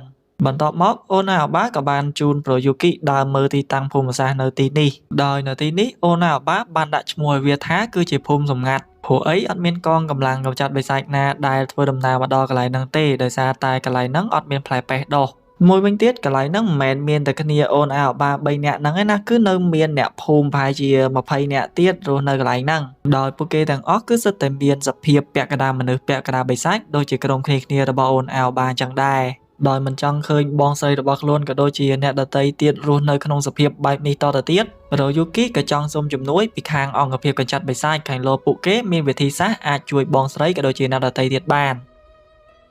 គ្រាន់តែលើប្រូយូគីនិយាយបែបនេះហើយនៅពេលហ្នឹងក្រុមគ្នារបស់អូនអាបាក៏បានផ្លាស់ប្ដូរទឹកមុខទៅជាកាយសាហាវវិញភ្លាមតែម្ដងព្រោះពួកគេមិនអាចសុំជំនួយពីសត្រូវចឹងបាននោះទេហើយមូលហេតុដែលក្រុមគ្នារបស់អូនអាបាស្អប់ពួកអង្គភាពកញ្ចាត់បិសាចខ្លាំងបែបនេះគឺដោយសារតែមានក្រុមមួយឈ្មោះថាយីងអញ្ញែងដែលស្ថិតនៅក្រោមការគ្រប់គ្រងរបស់អង្គភាពកម្ចាត់បិសាចហ្នឹងបានចាប់ពួកគេក៏ដូចជាជនរងគ្រោះដទៃទៀតយកទៅពិសោធន៍ហើយក្រុមនឹងដែរគឺតែងតែចាប់មនុស្សដែលស៊ីផ្លែពេះហើយមិនអាចគ្រប់គ្រងធម្មពលបានយកទៅពិសោធន៍រហូតដូចជាក្រុមគ្នារបស់អូនអាវបាអញ្ចឹងដូចនេះទើបបានជាគ្នារបស់អូនអាវបាបានលួចរត់ចេញពីកន្លែងហ្នឹងហើយតាមសងសឹកពួកហ្នឹងកុំឲ្យពួកហ្នឹងធ្វើបាបអ្នកដទៃក៏ដូចជាចាប់អ្នកដទៃយកទៅធ្វើពិសោធន៍តទៅទៀតពេលស្ដាប់បងស្រីរបស់ខ្លួនបកស្រាយហើយប្រូយូគីសឹងតែមិនជឿនោះទេថាវាមានរឿងចឹងកើតឡើងទោះជាយ៉ាងណាអូនអាបាក៏បានបញ្ចុះបញ្ចូលប្រូយូគីឲ្យនៅទីនេះជាមួយគ្នាហើយឈប់ធ្វើជាកញ្ចះរបស់អូនខីយូកាតទៅទៀតទៅហើយកុំទុកចិត្តអ្នកនៅក្នុងអង្គភាពកម្ចាត់បិសាចនឹងខ្លាំងពេកជាពិសេសនាងនឹងរកវិធីធ្វើឲ្យខ្លួនឯងខ្លាចទៅជាដូចដើមវិញដោយខ្លួនឯងមិនចាំបាច់ឲ្យអ្នកណាមកជួយនាងនោះឡើយកាន់មកខាងអូនខីយូកាវិញកំពុងតែនឹករកវិធីក៏ដូចជាជួយប្រូយូគីសុកនឹងភ្លាមនោះរាងកាយរបស់នាងក៏ចាប់ផ្ដើមភ្ញោចដឹងពីទីតាំងរបស់ប្រូយូគីដោយមិនដឹងខ្លួននៅពេលហ្នឹងនាងក៏មានអារម្មណ៍រៀងឆ្ងល់ដែរតែដល់ពេលគិតចុះឡើងទៅក៏បានដឹងថាតាមពិតទៅដល់ពេលវេលាដែលរាងកាយរបស់នាងត្រូវផ្ដល់នំព័ន្ធឲ្យប្រូយូគីសោះព្រោះមុនហ្នឹងនាងបានប្រើប្រូយូគីហើយអត់តែមិនទាន់ឲ្យនំព័ន្ធណាអញ្ចឹងហើយបើទោះបីជាប្រូយូគីនៅដល់ទីណាក៏នាងអាចរកគាត់ឃើញដែរដោយមិនចាំយូរអូនខីយូកាក៏បាននាំគ្នាចេញទៅរកប្រូយូគីភ្លាមតែម្ដងក្នុងបេសកកម្មហ្នឹងក្រុមរបស់អូនថេនកាក៏បានចេញទៅជួយដែរថៃបើមិនជួយលោកបើគេចាប់ក្រាស់យកទៅអញ្ចឹងបើមិនជួយទៅចម្លែកនៅពេលដែលពួកគេធ្វើដំណើរមកដល់ក្បែរទីតាំងរបស់អូនអាបាភ្លាមនោះអូនអាបាក៏ចាប់ផ្ដើមមានអារម្មណ៍ទទួលដឹងថាមានមនុស្សកំពុងតែនៅខាងក្រៅហើយដូចនេះនាងក៏បានឲ្យអូនកូកូជាមួយនឹងអូនណាអនចេញទៅស្វាគមន៍យើងឃើញថាអូនស៊ូស៊ូនិងអូនសារ៉ាក៏បានតបតោជាមួយនឹងអូនកូកូចំណែកឯពីរអ្នកបងប្អូនហ៊ីមរីនិងយ៉ាជីអូគឺតបតោជាមួយនឹងអូនណាអនឆ្លៀតឱកាសហ្នឹងអូនគីយូកានិងអូនថេនកាក៏បានចូលទៅខាងក្នុងដើម្បីស្វែងរកក៏ដូចជារំដោះប្រូយូគីត្រឡប់មកវិញមិនយូរប៉ុន្មានអូនមេរបស់យើងទាំងពីរក៏អាចទៅដល់កន្លែងរបស់ប្រូយូគីដោយសារតែសមត្ថភាព teleport ដ៏អស្ចារ្យរបស់អូនថេនកាមិនទាន់នឹងបាននិយាយគ្នាឲ្យដឹងរឿងស្រួលបួលផងពួកគេក៏អាចយកប្រូយូគីចេញពីអូនអាបាបានសម្រេចយ៉ាងងាយស្រួលលុះមកដល់កន្លែងរៀងស្ងាត់បន្តិចអូនគីយូកាក៏ចាប់ផ្ដើមឲ្យវ៉ាន់ប្រូយូគីប្រហើយសិនកុំឲ្យសល់ហាយដល់ចឹងទៅអូនថេនកាក៏បានចូលរួមដែរចោលប្រពន្ធ admin និយាយទៅអូនថេនកានឹងកំពុងតែចង់បានខ្លួន5ប្រូយូគីស្រាប់ផងឥឡូវគ្រប់ទឹករបស់អូនថេនកាបដ រួចហើយពួកគេក៏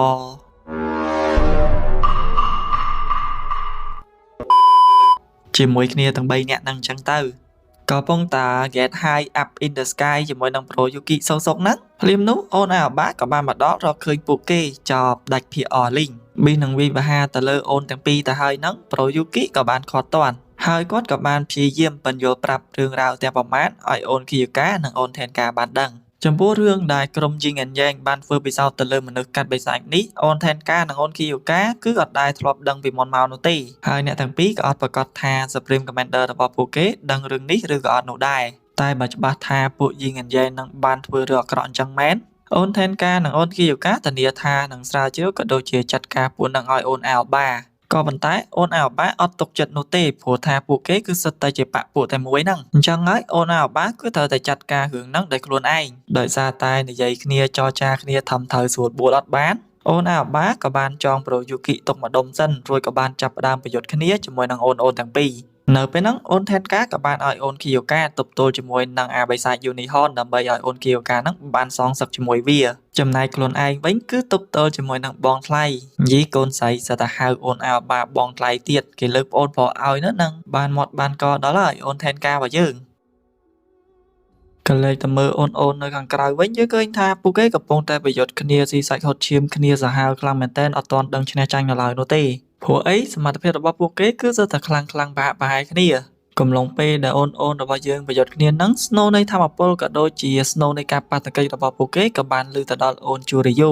រួចនាងក៏បានយករឿងនេះទៅរាយការណ៍ប្រាប់គ្នារបស់នាងនៅកន្លែងហ្នឹងដែរយើងក៏បានដឹងថាក្រុមព្រះទាំង3របស់ពួកគេហ្នឹងគឺកំពុងតែស្វែងរកក្រុមគ្នារបស់អូនអាវបាយើងដែរហើយបន្តិចទៀតពួកគេនឹងធ្វើដំណើរទៅកន្លែងនោះដូចគ្នាកាន់មកមើលខាងអូន Tenka និងអូន Kiyuka របស់យើងឯនេះវិញឥឡូវហ្នឹងពួកគេគឺកំពុងតែប្រយុទ្ធគ្នាជាមួយនឹងអូន Aoba យ៉ាងស្វិតស្វាញដោយអូន Tenka បានប្រើធម្មពល Teleport របស់នាងបញ្ឆោតអូន Aoba ទៅមកដែលធ្វើឲ្យអូន Aoba ហ្នឹងបែកនាងអត់ត្រូវនោះទេចំណែកឯអូន Kiyuka វិញនាងកំពុងតែកាប់គ្នាជាមួយនឹងបិសាច Unihorn ហ្នឹងឡើងចាស់ដៃតែម្ដងដើម្បីសងសឹកឲ្យអ្នកភូមិក៏ដូចជាក្រុមគ្រួសាររបស់នាងបកទៅមើលខាងអូន Susu អូន Sara អូន Himari និងអូន Yajiro វិញឥឡូវហ្នឹងពួកគេគឺអាចយកឈ្នះអូនកូកូនិងអូនណាអនបានហើយដល់អញ្ចឹងទៅអូនបិសាចខ្ជួទាំងពីរហ្នឹងក៏បានដកថយត្រឡប់ទៅកន្លែងអូនអាបាវិញហើយអូនទាំង4របស់យើងក៏បានដេញតាមពីក្រោយយើងឃើញថាការប្រយុទ្ធគ្នារវាងអូន Tenka និងអូនអាបាគឺមិនទាន់បញ្ចប់នៅឡើយនោះទេឆ្លៀតឱកាសនៅពេលដែលអូនអាបាភ្លេចខ្លួនអូន Tenka ក៏បានប្រើធម្មពលរបស់នាងបង្កើតទៅជាប្លេកហូតដ៏ធំមួយស្រូបអូនអាបាចូលទៅខាងក្នុង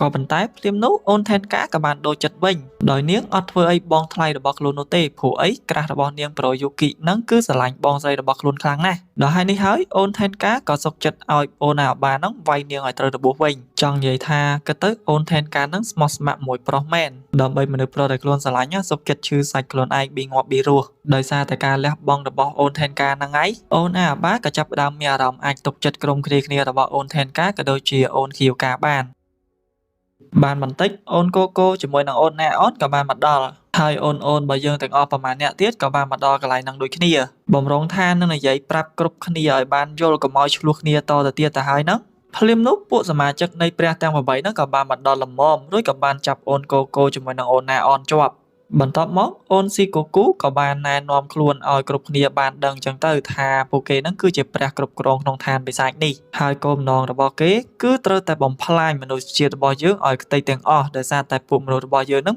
បានក្បត់ជាមួយនឹងអ្នកមានគុណរបស់ពួកគេក៏ប៉ុន្តែអូនស៊ីកូគូជាមួយនឹងគ្នាគឺមិនទាន់សម្លាប់ពួកគេឥឡូវហ្នឹងទេដោយនាងគឺចង់ទុកពួកគេធ្វើជាឧបករណ៍លេងសើចសិនក្រោយពីនិយាយរួចអូនស៊ីកូគូក៏បានបញ្ជាបិសាចដែលជាកូនចៅរបស់អូនអាបាហ្នឹងឲ្យទៅចាត់ការពួកគេវិញរួចក៏បាននាំខ្លួនអូនកូកូនិងអូនណាអនចេញពីកន្លែងហ្នឹងប៊ីនឹងត្រូវកូនចៅបិសាចរបស់ខ្លួនចាត់ការខ្លួនវិញទៅហើយហ្នឹងភ្លាមនោះប្រូយូគីនិងអូនគីយូកាក៏បានមកជួយទប់ទណ្ឌនៅពេលហ្នឹងអូនអាបាឆ្ងល់ខ្លាំងមែនទែនហេតុអីបានជាបិសាចហ្នឹងឈប់ស្ដាប់បញ្ជានាងបែបនេះរួចយើងក៏បានដឹងថាតាមពិតទៅបិសាចនៅក្នុងហ្នឹងទាំងអស់គឺសុទ្ធតែជារបស់ពួកព្រះទាំង8ហ្នឹងទាំងអស់ហ្នឹងហើយមូលហេតុដែលកន្លងមកនាងគ្រប់គ្រងវាបានគឺដោយសារតែអូនអាបាហ្នឹងបានរស់នៅក្នុងឋានបិសាចហ្នឹងរៀងយូរដែរហើយអាចបង្ក្រាបពួកវាបានអញ្ចឹងហើយទៅបានជាពួកវាខ្លាចនាងហើយស្ដាប់តាមបញ្ជានាងអញ្ចឹងទៅមិនមែនគ្រប់គ្រងបាន 100% នោះទេចំពោះអាបិសាច Unihorn នឹងដែរគឺវាមានសមត្ថភាពខ្លាំងលើសពីអ្វីដែលអូនអាបាធ្លាប់ប្រើវាកន្លងមកទៀតនិយាយទៅនាងគឺអត់ដែលដឹងថាវាមានសមត្ថភាពសាហាវបែបនេះនោះឡើយ ក្រោយពីប្រូយូគីនិងអូនគីយ៉ូការួមដៃគ្នាតស៊ូប្រយុទ្ធជាមួយនឹងអាបិសាចយូនីហននឹងធ្វើឲ្យវាបដូរទម្រង់ជាច្រើនអស់មួយសន្ទុះធំហើយនៅទីបំផុតពួកគេក៏អាចកម្ចាត់វាបានសម្រេចរួចក៏បានប្រមូលអ្នកដែលត្រូវរបួសត្រឡប់ទៅសម្រាប់ព្យាបាលវិញបន្ទាប់មកអូនគីយ៉ូកានិងអូនថេនកាក៏បានឲ្យអូនអាបានឹងទៅរកកន្លែងលាក់ខ្លួនថ្មីសម្រាប់ព្យាបាលរបួសសិនទៅចាំតពេលស្ថានភាពត្រឡប់មកល្អឡើងវិញពួកគេនឹងទៅជួយយកអូនកូកូនិងអូនណាអនត្រឡប់មកវិញក៏ប៉ុន្តែប្រូយូគីអត់ចង់ឲ្យបងស្រីរបស់ខ្លួនរស់នៅក្នុងភាពលាក់ខ្លួនតទៅទៀតនោះទេដោយគាត់គឺចង់ឲ្យអូនថេនកាក៏ដូចជាអូនគីយ៉ូកានឹងរាយការណ៍រឿងរ៉ាវទាំងអស់នេះទៅកាន់ថ្នាក់លើឲ្យបានដឹងចំពោះរឿងនេះអូនគីយ៉ូកាគិតថាអត់ទាន់អាចធ្វើអញ្ចឹងបាននោះទេព្រោះអីយើងមិនទាន់ដឹងនៅឡើយថាខាង Supreme Commander នឹងមានពាក់ព័ន្ធអីនឹងក្រុមយីងយ៉ាងស៊ីជម្រៅឬក៏អត់ដូចនេះដើម្បីការពារសុវត្ថិភាពឲ្យអូនអាវបាក៏ដូចជាអ្នកដទៃទៀតដែលរងគ្រោះអញ្ចឹងពួកគេគឺត្រូវតែធ្វើការស៊ើបអង្កេតឲ្យបានច្បាស់លាស់ជាមុនសិនបន្ទាប់ពីបានស្ដាប់ការណែនាំរបស់អូនគីយ៉ូកាហើយអូនអាបាក៏បានសម្រេចចិត្តចាកចេញដោយទុករបស់ដែលនាងស្រឡាញ់ឲ្យប្រូយូគីធ្វើជាកាដូនៃការចងចាំហើយនាងក៏បានលាបអូនប្រុសជាទីស្រឡាញ់របស់ខ្លួនជាមួយនឹងស្នាមញញឹមពោពេញទៅដោយទឹកភ្នែកលុះពេលត្រឡប់មកដល់ផ្ទះវិញអូនថេនកាក៏បានលាពួកគេទៅជំរុំកន្លែងរបស់នាងវិញបន្ទាប់មកក៏ដល់ពេលណែអូនគីយ៉ូការបស់យើងនឹងគឺត្រូវផ្ដំវ៉ាន់ឈុតធំឲ្យប្រូយូគីរបស់យើងថ្ងៃព្រោះថាប្រូយូគីរបស់យើងនឹងគឺបានជួយនាងសងសឹកជាមួយនឹងបិសាចយូនីហនបានសម្រេចហ៎អញ្ចឹងអ្នកនាងសាកទាយមើលថាវ៉ាន់លើកហ្នឹងអូនគីយ៉ូកាឲ្យប្រូយូគីអីគេជួយខមមិននៅខាងក្រោមមកនៅថ្ងៃបន្ទាប់ប្រូយូគីក៏បានយករបស់កាដូអនុស្សាវរីយ៍ដែលបងស្រីឲ្យនឹងយកមកមើលព្រោះអីគាត់មានការនឹករលឹកទៅកាន់បងស្រីជាទីស្រឡាញ់ខ្លាំងមែនទែនហើយគាត់សន្យាថានឹងជួយបងស្រីឲ្យបានក៏ពងតសេតមិនទាន់បានប្រមាណផងភ្លាមនោះអូនថេនកាក៏បាន teleport មករកប្រូយូគីតែ2នាក់ដល់ក្នុងបន្ទប់ទៀតហើយចង់និយាយថាយប់មិញមិនទាន់បាត់ឈឺខ្លួនបោះអូនគីយ៉ូកាផងឥឡូវអូនថេនកាមកមួយទៀតតែសួយអីអូនគីយ៉ូកាស្រាប់តែចូលមកឃើញតាន់ចប់តែប៉ុណ្ណេះអូនថេនកាអត់លឹកទៀតបដ ாய் ហើយបើប្រូយូគីវិញដឹងតែងាប់បោះអូនគីយ៉ូកាទៀតហើយអូខេហ្នឹងហើយអ្នកនរគ្នាសាច់រឿង Chain Soldier រដូវកាលទី1របស់យើងគឺត្រូវបានបញ្ចប់នៅត្រឹមហ្នឹងអរគុណច្រើនអ្នកនរគ្នាដែលបានតាមដានទស្សនាវីដេអូរបស់ admin តាំងពីដើមរហូតដល់ចប់ជម្រាបលាអ្នកនរគ្នាជួបគ្នានៅវីដេអូក្រោយ May the God be bless you